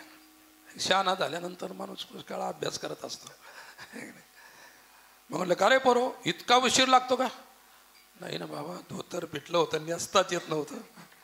म्हटलं आता तरी कुठं नेसलं? म्हटलं कसं तरी गुंडाळून घेऊन आले, पण तुम्ही रागवले असते म्हणून आम्ही आलो गुंडाळून. भिक्षा कशी मागायची असते. तर आम्ही सुद्धा आता एकादशी होती, दिवसभर उपाशी, काहीच नाही, नुसतं पाणी. भूक लागली पाणी प्यायचं, भूक लागली पाणी प्यायचं. गेला बा दिवस गेला. दुसऱ्या दिवशी द्वादशी. मग आम्ही सकाळी 5 वाजेपासूनच ते आमचा सत्संग सुरू झाला. कसं जायचं, कशी मागायची, कोणत्या गलीत कोणाला जायचं, कुठं पाठवायचं, काही नाही तयारी. शेवटी पोट आहे, साधूचा असो का कोणाचा असो, पोट म्हटल्यानंतर काय. आणि मग आम्ही स्नान वगैरे केले, पूजा झाल्या, आणि म्हटलं बरसाण्यात राधाजीच्या गावात, तू या गल्लीत जा, मी या गल्लीत जातो, आणि तू या गल्लीत जा. 3 जण होतो आम्ही. तेवढ्या आम्ही तयारीच केली. गल्लीत घुसायचीच वेळ आली की एक महात्माला, अरे म्हणजे काय करून नाही रे भिक्षा. अरे वेड्यांनो, आज द्वादशी आहे. तिथं धर्मशाळेमध्ये शेठजी आज सिधा आटान भांडे सुद्धा देतात स्वयंपाक बनवायला. कशाला भिक्षा मागत बसले? तुम्ही नक्की उपाशी आहेत कालचे? कसं ओळखलं पता नाही त्यानं, कारण चेहऱ्यावरून. आम्हाला सुद्धा अजूनही उपाशी माणसाचा चेहरा तोच ओळखतो. आमचा अभ्यास येतो बरं का. कोणं खाल्लेलं आणि कोणं खाल्लेलं नाही पाहिल्यावर ओळखत असतो मी. अभ्यास येतो. ते काय झालं, ते म्हटलं बरं आहे, भीक मागितल्यापेक्षा तर मस्त सिधा मिळतो, जोरदार बनवून म्हटलं 3 मिळून, आणि पोटभर खाऊ. रोज पोटभर मिळत होता असं नव्हतं, भिक्षा कधी कमी कधी जास्त. मग गेलो बा आम्ही. जायला काही नाही, फक्त 10-5 मिनिट शिल्लक झाले, आणि आम्ही दरवाजात जायचं आणि ते वाटणं संपलं. मेलो म्हटलं, कालही मेलो उपाशी राहून, आता काही भिक्षा मागायला जाता येत नाही, वेळ झाला, आताही मेलच. म्हटलं काही खरं नाही. पण करणार काय, इलाज काहीच नव्हता. जवळ पैसे नाही काही घ्यायला, काही फळ घ्यायला पैसे नाही, काही चिवडा घ्यायला पैसे नाही. चिवडा खातही नव्हतो आम्ही हाटीतला, आजही खात नाही, त्यावेळेसही खात नव्हतो. मग काय झालं, मग 3 जण विचार करत म्हटलं प्या, म्हटलं पाणी, अनुष्ठानच समजा. एक म्हणाला साधू होणं बेकार आहे. असं 2-2 दिवस कुठं उपाशी राहायचा, साधू असतं का? मी चाललो. अरे म्हटलं जाऊ नको, आजच्या दिवस थांब. म्हटलं जाऊ नको, उद्या मग काय उपाशी राहायचं का? मग आजच्या दिवस राहून तुमच्याबरोबर कमाल झाली. असे कुठं साधू असतात का उपाशी राहायचं? रोज रोज रोज रोज, एक दिवसाची गोष्ट वेगळी आहे. मग ते काय झालं असा विचार करता करता दुसऱ्या दिवसाचे 4 वाजले, तर आम्ही नंदगावला चाललो होतो. तर महात्मा भेटला, एक वैष्णव महात्मा. म्हटलं बाबाजी, शाम को हमको भोजन की व्यवस्था हो जाएगी कहीं पर, इधर उधर कहीं? अरे बोले बहुत अच्छी बात है, यहाँ से नज़दीक ही 2 किलोमीटर पर बाबा जी रहते, छोटा सा मंदिर है, और वहाँ बबूल के वृक्ष है, उसके बीच में एक कुंड है पानी का, वहाँ जाओ, कुंड में स्नान करो, फिर बाबा जी को प्रार्थना करो, वहाँ रसोई बनती है, भगवान को भोग लगते हैं, फिर तुमको ही भोजन मिलेगा. गेलो फार मोठ्या आशेनं. उपाशी माणूस काय आशा धरून जातो ते खरं अवघड आहे. त्याचे अनुभव आम्ही अनेक वेळा केले, एकदा नाही. किती कठीण असतं. मग तिथं गेलो, ते बाबाजी खरोखर होते, लंगुटी लावलेली, असे काडीसारखे हातपाय, आणि बसलेले होते. कृष्ण कृष्ण कृष्ण, खोल आवाज गेला होता.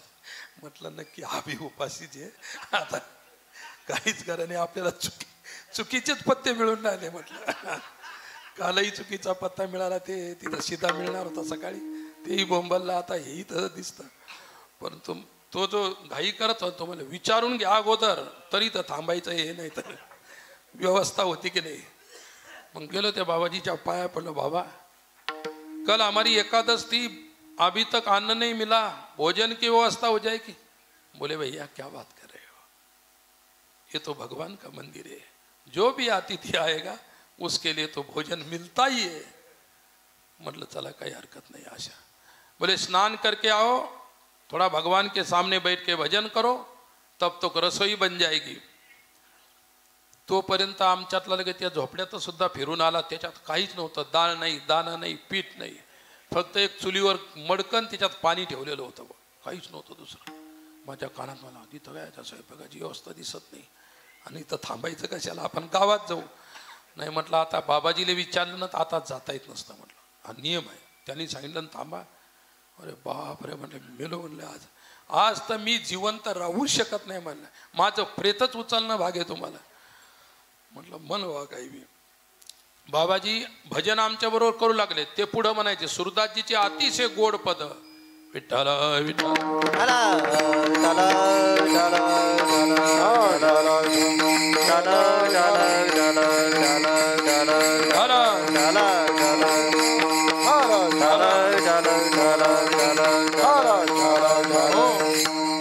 ते पुढे आम्ही मागे. थोडं थोडं आम्हाला म्हणता येत होतं सर्वांना. आणि मग म्हणे मैं खिचडी डाल देता हूँ फिर भजन करेंगे सुरू. गेले आमच्या डोळ्या देखत असे एवढे तांदूळ घेतले आणि दिले पाण्यात टाकून. त्यात तेल नाही, मीठ नाही, मिरची नाही, काहीच नाही. आणि ते वंजूळ भर तांदूळ अर्धीच एवढेच एकत पासभर दिले टाकून त्याच्यात. म्हटलं बापरे एवढ्यात तिघायचं तिघन ते महात्मा 4 जणांचं कसं काय होईल. भजनात लक्षच नाही. लक्ष ते तिकडं ते म्हणलं इतक्यात कसं होईल. तिघांचा एकच विषय, चिंतन विषयच नाही, निस्ती चिंता आहे की नाही. कसं होईल, काय होईल, कसं होईल, काय होईल, असं चालूच होतं. आणि ते बाबाजी म्हणाले आता ये पद हो गया, अब ये पद गा रहा हूं, आप पीछे बोलो. 5ला त्यानं त्याच्यात तांदूळ टाकले होते. वाजले 7 भजन म्हणता म्हणता. 7 वाजले भजन म्हणता म्हणता. अरे बापरे म्हटलं त्या तांदळाचं काय झालं असेल त्या पाण्यात. उकळून उकळून उकळून काय झालं असेल. नक्की राग झाली असेल म्हणलं त्याची. काय आमचं ना मूर्तीकडे लक्ष, ना भजनात लक्ष, ना त्या बाबाजीकडे लक्ष. आमचं लक्ष त्या मडक्याकडे आहे. आणि मडक्याकडे नाही जरी तुम्ही लक्ष दिलं तर एक दिवस मडकत तुमच्या पुढे येणार आहे, लक्षात ठेवा. म्हणून त्याची आठवण जिवंत असतानापासून ठेवत जा. काय झालं ते झालं भजन. आणि मग असं करता करता 9 वाजले. तो महात्मा इतका रमून गेला त्या भजनामध्ये. तो रमला पण आमचं काय ते म्हणत होते म्हणून म्हणावं लागत होतं माठी मागत जबरदस्ती एक नाही. मग झाले 10 वाजले. आणि 10 वाजल्यानंतर मग महात्मा थांबला आणि लागला रडायला. अरे बापरे म्हटलं आता हे झालं भजन. आता हे रडण्याचं भजन कुठपर्यंत हे काही सांगता येत नाही. हमने कहा बाबा जी क्या बात हो गई. नहीं ना मैं बहुत अपराधी हूँ, मैं वैष्णव का साधुओं का अपराधी हूँ. मैंने आपको 11 बजे तक भूखा रखा है, इसलिए मैं अपराधी हूँ. लागले वरडायला.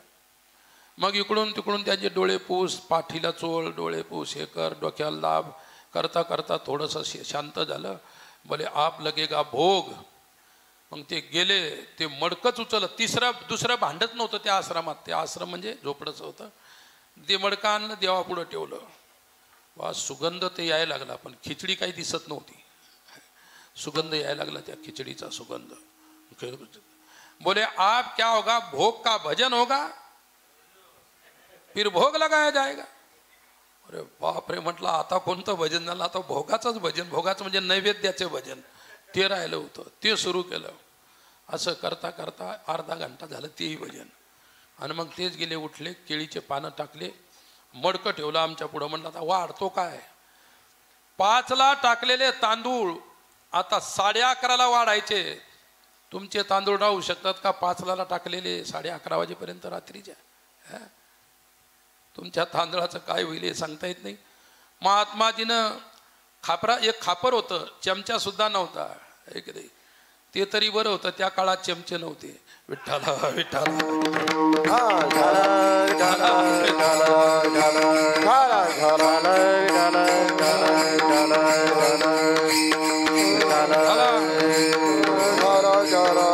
हो. सुरुवातीला सप्ते व्हायचे तर हे पोहे निघाले. खूप मजा वाटायची पोहे खायचे बरं. पण त्यावेळी चमचे नव्हते खायला. देवाने एका हाताला 5-5 चमचे दिलेले आहेत. मग तुमचे चमचे. पण आता चमच्याशिवाय कोणतीच गोष्ट होत नाही. चमचे अगोदर पाहिजे. कोणी असो, साधू असो, संत असो, सावकार असो, दुकानदार असो, आहे की नाही. त्याला कोणी एजंट म्हणतो, कोणी काही म्हणतं, पण ते आहे तेच. काय आता त्या बाबाजीनं ते खापर घातलं त्याच्यात. आणि तुम्हाला सांगतो गणेश महाराज, माझ्या ताटावर पहिली हे टाकली. तुम्हाला सांगतो ना, टाकल्यानंतर इतका सुगंध सुटला त्या खिचडीचा. त्याच्यात तेल नाही, मीठ नाही, मिरची नाही. आम्ही सर्व मसाले टाकूनही तसं बनणार नाही. इतकं स्वादिष्ट. आणि काही नाही, एकदा आम्हाला वाढली. आमच्या तेवढ्यातच पोट भरलं. आम्हाला जोपर्यंत भजन किंवा ती खिचडी वाढायची होती तोपर्यंत साधू कळाला नाही अजिबात. म्हटलं काय कठोर म्हातार आहे, किती ताबलून घेऊन राहिलं, भजन करून घेऊन राहिलं. काय नंतर त्यांच्या हातानं वाढलेला प्रसाद ज्यावेळी तोंडात गेला 4-4 घासात आमचं पोट भरलं. असं वाटलंच नाही की आम्ही उपाशी होतो. साधूचा प्रसाद आहे. विठ्ठल विठ्ठल हो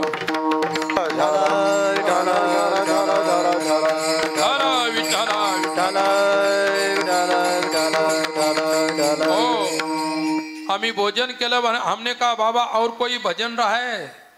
अब निद्रा का भजन, भोग का भजन तो हो गया, अब शयन का भोजन नहीं. बोले तुम सो जाओ फिर मैं करूँगा बोले आगे वाला भजन.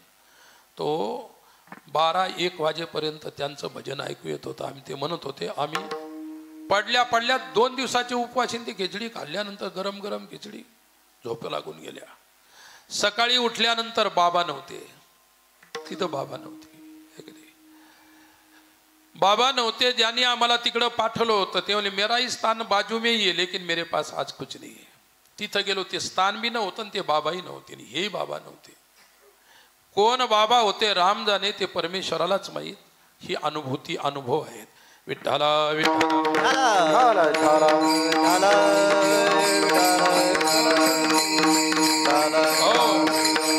अरे भुकेची तर निवृत्ती झाली, परंतु त्या दिवसापासून एक आम्हाला सूत्र मिळालं की चिंता करायची नाही. मनोनी चिंता नाही आम्हा दासा.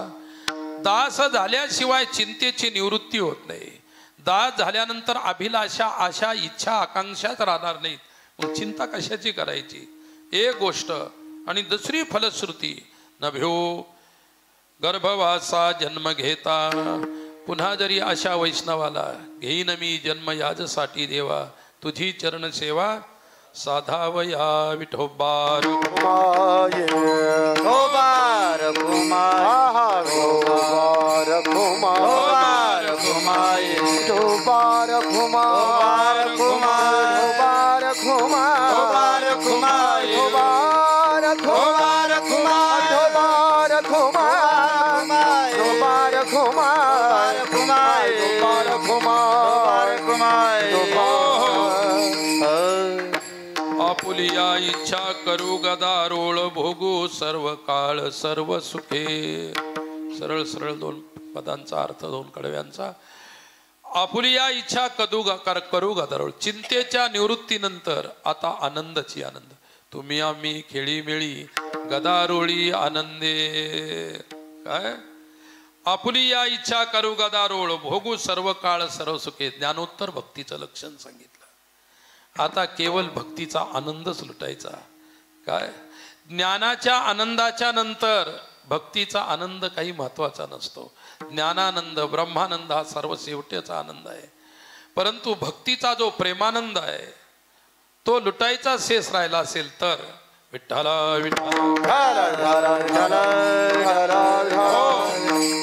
आत्मनिष्ठ जरी झाले जीवनमुक्त तरी भक्ती सुख दुर्लभत्या. तो आनंद लुटण्यासाठी वशिष्ठादी ऋषींना सुद्धा अभिलाषा झाली होती. ज्ञानोत्तर भक्ती आहे. तुका म्हणे आम्हा देवाचा संगात नाही विसंबत इरा. सदैव ज्या परमेश्वराचं सांगात किंवा त्या सदैव परमेश्वराची त्या ठिकाणी संगती जी वैष्णवाला लाभलेली आहे. आता आम्हाला दुसऱ्यांची आशा करण्याची आकांक्षा करण्याची काहीच काम नाही. पुष्कळ अर्थ आहे. वेळ संपून गेलेला आहे. आणि काही महत्त्वाचे 2 विषय सुद्धा सांगायचे आहेत. विठ्ठला विठ्ठला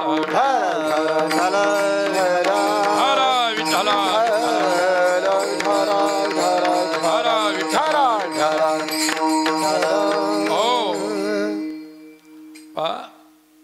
चिंतन अभंगात भरपूर असतं. एक एक शब्द चिंतनीय आहे महाराजांचा.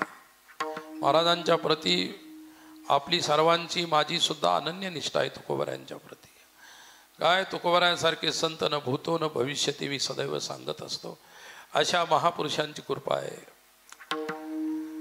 अभंगाचा अर्थ सरळ मी तुम्हाला सांगून टाकलेला आहे सर्व. आता फक्त शेवटचे 2 शब्द महत्त्वाचे आहेत. आज तुम्हाला प्रस्तावनेमध्ये मी सांगितलं माळसा कांत मल्हारी संस्थान सोनाटी अतिशय प्राचीन संस्थान आहे. जुनं संस्थान आहे. अनेक वर्षानुवर्षापासून या संस्थांची भव्य दिव्य यात्रा इथे होतच असते. पण मी सुरुवातीला सांगितलं आमच्या गणेश महाराजांनी अथक परिश्रम करून तुमच्या मनात परिवर्तन आणू. इथं जे नव्हतं ते हे सप्ताहाच्या रूपात ज्ञानयज्ञाच्या रूपात सुरुवात करून एक चांगल्या प्रकारचं यात्रेला एक धार्मिक एक आध्यात्मिक स्वरूप दिलं. आणि धार्मिक आध्यात्मिक स्वरूपाशिवाय किती मोठी यात्रा असेल तिला काहीच महत्त्व नसतं, हे की नाही. म्हणून मी अगोदर सांगितलं की जत्रेला यात्रेचं स्वरूप दिलं आणि ते या आध्यात्मिक कार्यक्रमामुळे येऊ शकतं. आणि ते आलेलं सुद्धा आहे.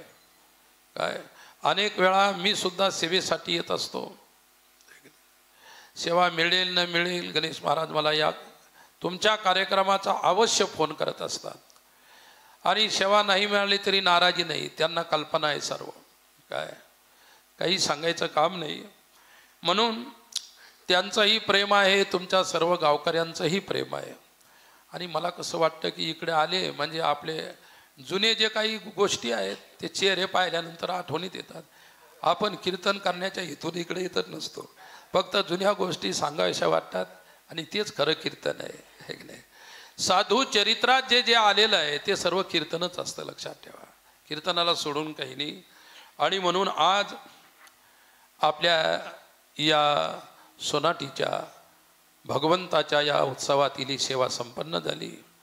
सज्जनांनो, एक सूचना सर्वांना द्यायची आहे. जवळजवळ 550 वर्षाचा काळ आणि किती युद्ध 70. तसे त्या ठिकाणी 170 लहान मोठे युद्ध झाले, पण 70 ते वाखाणण्याजोगे झाले. अयोध्येमध्ये इतकं आपल्या लोकांचं रक्त सांडलेलं आहे, त्याला सीमा नाही. किती वेळा अपमान केला, किती वेळा रक्त सांडावं लागलं, किती वेळा आमच्या माता भगिनीच्या इज्जती लुटल्या गेल्या तिथं, किती वेळा मोठमोठ्या साधू संतांच्या हत्या करण्यात आल्या, काय काय झालं नाही. तो इतिहास सांगितला तर रडण्याच्या पलीकडे आपल्याला काही त्याच्यातून सापडणार नाही. परंतु तो भूतकाळ जो आहे ते आता आपल्याला विसरून जायचं आहे. कारण वर्तमान काळ आपला इतका उज्ज्वल आहे आणि भविष्यकाळ किती उज्ज्वल असेल ते शब्दात सांगता येणार नाही, लक्षात ठेवा. म्हणून सर्व साधू संतांच्या तपश्चर्येचं फल आहे, दुसरं काही नाही. आतापर्यंत साधू संतांनी जेवढी तपश्चर्या त्या कार्यासाठी केली त्याचं श्रेय सर्व महापुरुषांना आहे. महापुरुष असतील, ग्रस्ताश्रमातील अनेक मोठमोठे भक्त ज्यांनी आपल्या जीवनाचा उत्सर्ग त्याग समर्पण केलं, काय असेही कितीतरी लोक. ज्यावेळी ती मस्जिद पाडल्या गेली त्यावेळी मी स्वतः तिथं कारसेवकाच्या रूपात होतो. फक्त एवढंच आहे, मला गोळी न लागल्यामुळे मी तुम्हाला इथं कीर्तन सांगत आहे, हे की नाही. परंतु अनेकांच्या छातीनं अनेकांच्या मस्तकानं गोळ्या झेललेल्या मी माझ्या डोळ्यानं पाहिलेलं आहे. तो प्रसंग जर आता आठवला तर त्या ठिकाणी असं साधू जरी आहे, शांती ब्रह्म जरी माणूस असेल तर त्याचं रक्त खवळल्याशिवाय राहणार नाही. इतका कठीण प्रसंग तो अनुभवला, आहे की नाही. कसे आम्ही पळालो, कसं काय केलं, कशातून घुसलो, कशातून निघालो, आहे की नाही. अक्षरशः गोळी मारणाऱ्याच्या पायातून मी निघालो होतो. असा मारणाराचा जो असतो गोळी त्याच्या पायातून पळून जावं लागलं. पण मात्र ती मस्जिद न्यस्त नाबूद झाल्यानंतर बरं, अगोदर कोणीच पळालं नाही. आव्हान केलं किती गोळ्या मारू द्या, पण इथं तर खडा सुद्धा राहायला नको. पाडली आणि त्याच्यातलं सर्व त्या ठिकाणी मटेरियल सुद्धा लोकांनी फेकून दिलं. तो काही त्या मस्जिदीवरचा अन्याय नव्हता, तो सुद्धा धर्मासाठी न्याय होता. अशा प्रकारची गोष्ट आहे. आणि तो न्याय मिळवण्यासाठी लागले जवळजवळ 550 वर्ष, एक नाही. बाबराचा तो काळ आहे. 550 वर्षापासून हा विवाद चालू होता. अगोदर तो त्या मुघलांच्या कोर्टात होता, याच्यात होता, त्याच्यात होता, इंग्रजांच्या कोर्टात आला, इंग्रजाच्या कोर्टातून देशाच्या कोर्टात आला. त्यावेळी हा देश नव्हता, इथलं कोर्ट नव्हतं, दुसऱ्यांचं कोर्ट होतं, दुसऱ्यांची सत्ता होती. आणि या सत्तेमध्ये आल्यानंतर सुद्धा जवळजवळ 3 शताब्दी लागल्या. आणि नंतर स्वातंत्र्याच्या नंतर आता 70-75च्या पुढे वर्ष झाले, हा संपूर्ण काळ गेला. परंतु राम जन्मभूमी आपल्याला मिळू शकली नाही. आपली होती, आपलीच आहे. आणि कोर्ट काय सांगेल, अरे सर्व साक्ष सुद्धा मौजूद आहे. मंदिराचे खांब आहेत, त्याच्यावर मूर्त्या आहेत. आजही काशी विश्वनाथाच्या मंदिराला आपल्या मूर्त्या कोरलेल्या आहेत, ज्याच्यावर मस्जिद उभी आहे. याला प्रमाण कोणतं आणायचं? काय प्रमाण मागणारे आता मूर्ख म्हणायचे की शहाणे म्हणायचं, परंतु कायद्याचा न्यायाचा आदर करावा लागत असतो, है की नाही? परंतु काय असतं, शेवटी फार अवघड आहे. पण एवढ्या अवघड परिस्थितीतून सुद्धा देशाचा सौभाग्य सूर्य उदयाला आला, है की नाही? आणि तो मोदीच्या रूपात आला. आणि मोदी साहेबांच्या रूपात येऊन मोदी साहेबांनी कोर्ट कचेरी वगैरे सर्वातून न्याय मिळवला. आणि न्याय मिळून आता ते सर्व आपल्या ताब्यात आलंही नाही, त्याच्यावरती मंदिर सुद्धा उभं राहिलं. आणि संपूर्ण आपल्या जगातल्या सर्व हिंदू समाजाचीच नाही, जगात जेवढ्या जातीपंथ समाजातील सर्वांची अस्मिता आहे. राम ही सर्वांची अस्मिता आहे. एवढा आदर्श पुरुष आतापर्यंत सृष्टीमध्ये झाला नाही. रामासारखा आदर्श पुरुष सृष्टीमध्ये अजून झाला नाही. मग तो सर्वांचा आहे, केवळ हिंदूचा आहे असं आम्ही म्हणत नाही, सर्वांचा आहे. जे मानत असतील त्यांचा तर जरूर आहे, नसेल जे मानत नसतील त्यांची इच्छा, त्याच्यावर मला काही म्हणायचं नाही. परंतु असो, आपल्या देशामध्ये जी आता 22 तारखेला रामललाची प्राणप्रतिष्ठा होणार आहे, त्या प्राणप्रतिष्ठेचं आमंत्रण कार्ड तर आम्हाला एक 15 दिवस अगोदर आले, निमंत्रण कार्ड. आता सविस्तर पत्रिका आली, प्रोग्राम आला. काय जो प्रोग्राम असतो तो प्रोग्राम आला, आणि प्रोग्राम आला म्हणजे ती गोष्ट पूर्ण झाली. आता या आपल्या इसो हिंदूपुरीचे ते प्रांताध्यक्ष नागपूरचे ते आज आश्रमावर येणार होते. गणेश महाराजांचा फोन होता की भोजनासाठी या, लवकर या. परंतु म्हटलं इतक्या लांबून येणारे अतिथी आहेत, काय कीर्तन जरी एखाद्या घंट पुढे गेलं तरी चालेल, पण त्यांचा सन्मान पहिली आपली हे आहे, म्हणून त्यांची वाट पाहत होतो. तेही विचारे वेळेच्या आत आले.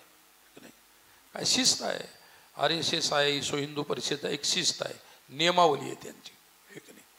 म्हणून त्या नियमानुसार वेळ दिल्यानुसार, एक नाही. नाही तर आपल्या इथं कसं असतं, 11चा असलं तर 2 वाजता येतात, 2चे असेल तर 5 वाजता येतात, एक नाही. आणि नंतर होता महाराज क्षमा करा, चुकलं थोडंसं आमचं. अरे थोडंसं काय तर पूर्णच चुकलं, थोडंसं काय चुकलं. आपण काही त्याला बोलायला घाबरत नसतो, सरळ सांगत असतो. आम्ही 3 वाजेपासून लोक तुम्हाला उपाशी तापाशी तुमची वाट, तुम्हाला काहीच वाटत नाही का? नाही असं झालं, रस्त्यातच लोकांनी अडवलं, हे की नाही. अडवणारे स्वार्थी, ज्याला अडवलं गेलं तोही स्वार्थी, हे की नाही. स्वार्थाचा बाजार आहे, वेळेचं काही भान नाही. परंतु आमच्या सारख्याला बरोबर मात्र घाबरतात. त्याचं कारण असतं, वेगळे कारणं असतात. तर असो, काही हरकत नाही. तर मलाही तुम्हा सर्व भक्तांच्या वतीनं, है की नाही, रीतसर अशा प्रकारचं निमंत्रण आलेलं आहे अयोध्येचं. आणि त्या विशेष लोकांमध्ये, विशेष संतांमध्ये ते आमंत्रण आहे माझं. आणि त्या आमंत्रणानुसार 20 तारखेला औरंगाबादहून दिल्लीहून लखनौहून अयोध्या, आणि असं जायचं आहे. तिथं गेल्यानंतर संपूर्ण राम मंदिर ट्रस्टच्या वतीनं संपूर्ण महात्म्याची 3,500 VIP महात्मे आणि 3,500 सेलिब्रिटीज, देशातले जेवढे वेगवेगळे, हे सर्व लोक येणार आहे. त्याच्यातले परदेशी पाहुणे वेगळे, एक नाही, देशातले. आणि ज्यांना निमंत्रण आहे त्यांनाच प्रवेश आहे. आता मला निमंत्रण आहे तर माझ्याबरोबर कोणी सेवक नाही, काही नाही. सेवक असेल, सेवकाची स्वतंत्र व्यवस्था दुसरीकडे केलेली आहे. जिथं आमची व्यवस्था आहे तिथं आम्ही एकटेच राहणार. जी आश्रमात राहिलेली व्यवस्था आहे तशी व्यवस्था सर्व सेलिब्रिटीजची आणि सर्व महात्म्यांची, सर्व VIP लोक असल्यामुळे त्यांची त्याच प्रकारे व्यवस्था आहे. काय खर्च किती होईल, काय होईल याचं तारतम्य काही नाही, एक नाही. तिथं काहीच कमी नाही, एक नाही. जेवढं लोकांनी राम मंदिराला दिलं त्याच्यातलं अजून अर्ध खर्च झालं नाही. मंदिर बांधूनही अजून अर्धाही खर्च झालेला नाही. आणि अजून येण्याचा ओघ भयंकर आहे. येण्याचा ओघ इतका आहे, जवळजवळ तिथं 1,000 किलो सोन्याचे दरवाजे बनत आहेत. 1,000 किलो सोनं म्हणजे किती, 1 टन सोनं. एवढे दरवाजे बनवणं चालू आहे, एक नाही. तिथं काय सोन्याचं मंदिर बांधू शकता. रामासाठी एवढी संपत्ती लोक रामचंद्र प्रभूसाठी देण्यासाठी तयार आहेत. किती वर्ष, 550 वर्ष त्यांना कारागृहात ठेवल्यासारखं राहिलं. आता ते मुक्त झालेले आहेत, एक नाही. तर रामललाची मूर्ती प्राणप्रतिष्ठा विधीपूर्वक होणार आहे. 3 दिवसाचा तो 7 दिवस अगोदरच कार्यक्रम कर्मकांडाचा सुरू होणार आहे. परंतु 22 तारखेला आपलं सोनाटी असेल, परिसरातील जेवढे गावं असतील, सर्वांना आव्हान आहे, सर्वांना निवेदन आहे की त्या दिवशी सकाळी आपल्या घरापुढे सडा, सारवण, रांगोळ्या सकाळी कमीत कमी 5 दिवे आपल्या दरवाजापुढे लावायचे. 11 ते 1 वाजेच्या आत, 11:30 ते 12:30च्या मध्ये मुहूर्त आहे. ते काही मिनिटाचा मुहूर्त आहे. त्याच्यामध्ये रामलला आपल्या जाग्यावरती विराजमान होणार आहेत वेद मंत्राच्या घोषामध्ये. तर तेवढ्या काळामध्ये 11 ते 1च्या दरम्यान प्रत्येक गावामध्ये दिंडी, भजन, कीर्तन, श्रीराम जय राम जय जय राम हा विजय मंत्र आहे. या विजय मंत्राचा घोष आपल्या गावात करायचा आहे.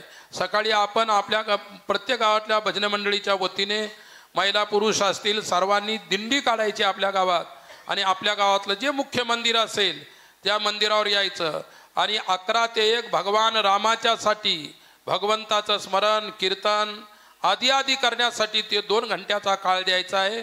प्रत्येक गावामध्ये आता ते लोक आले, ते उंदरीतल्या लोकांनी सकाळी मोठी प्रभात फेरी म्हणजे ती दिंडी काढणार आहेत आणि संपूर्ण उंदरी नगराला नगर भोजन आहे त्या दिवशी. आणि श्रीराम जय राम जय जय राम या एका गावाची ही गोष्ट सांगतो, प्रत्येक गावात होणार आहे. तर आपल्या परिसरामध्ये आणि आपल्या संपूर्ण देशामध्ये होणार आहे. तर आपणही आपला परिसर या गोष्टीसाठी मागे राहू नये. त्या दिवशी सर्वांनी ही गोष्ट ध्यानात ठेवायची. आणि संध्याकाळी दिवाळी साजरी करायची. काय घरावरती 100 दिवे लावा, 25 लावा, 5 लावा, 1 लावा, पण प्रत्येकाच्या घरावरती संध्याकाळच्या वेळी दिवाळीसारखं दृश्य दिसलं पाहिजे. गुढ्या उभारायच्या, गुढ्या उभारा.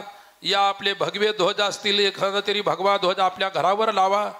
आपल्या तुमच्या आमच्या सर्वांच्या आयुष्याला हा ऐतिहासिक पावन दिवस आपण जिवंतपणे आपण पाहिलं. अनेक पिढ्या गेल्या आपल्या, त्यांना हा दिवस पाहायला मिळाला नाही. मग तुम्ही आम्ही सर्वजण जिवंत आहोत क्षण पाहण्यासाठी. म्हणून जेवढा आनंदपूर्वक उत्सव आपल्याला आपल्या गावात करता येईल, आपल्या घरी करता येईल तेवढा करा. गोडधोड करायचं असेल, मिष्टान्न करायचं असेल खायला तर मिष्टान्न करा. दिवाळी साजरी करायची ही सर्वांनी मात्र गोष्ट लक्षात ठेवायची. आणि हे प्रत्येक गावागावामध्ये, घराघरामध्ये, गल्लीगल्लीमध्ये, मंदिरामध्ये सर्वत्र अलग अलग गल्लीतलं मंदिर असेल तर आपापल्या मंदिरात करा. सर्व मिळून एकत्रित येत असाल तर एकत्रित येऊन करा. जेवढं करता येईल त्या दिवशी तेवढं करायचं. निवेदन संपलेलं आहे आणि सेवेचा वेळ सुद्धा संपलेला आहे.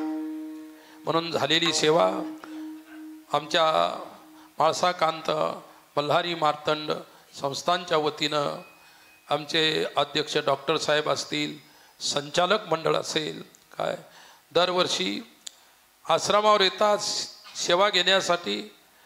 माझ्याजवळ जो दिवस असतो तो मी देत असतो आणि गणेश महाराजांना घेऊन येतात. हे की नाही प्रतिनिधी, ते दुसरं काही नाही बरं, लक्षात ठेवा. विठ्ठल विठ्ठल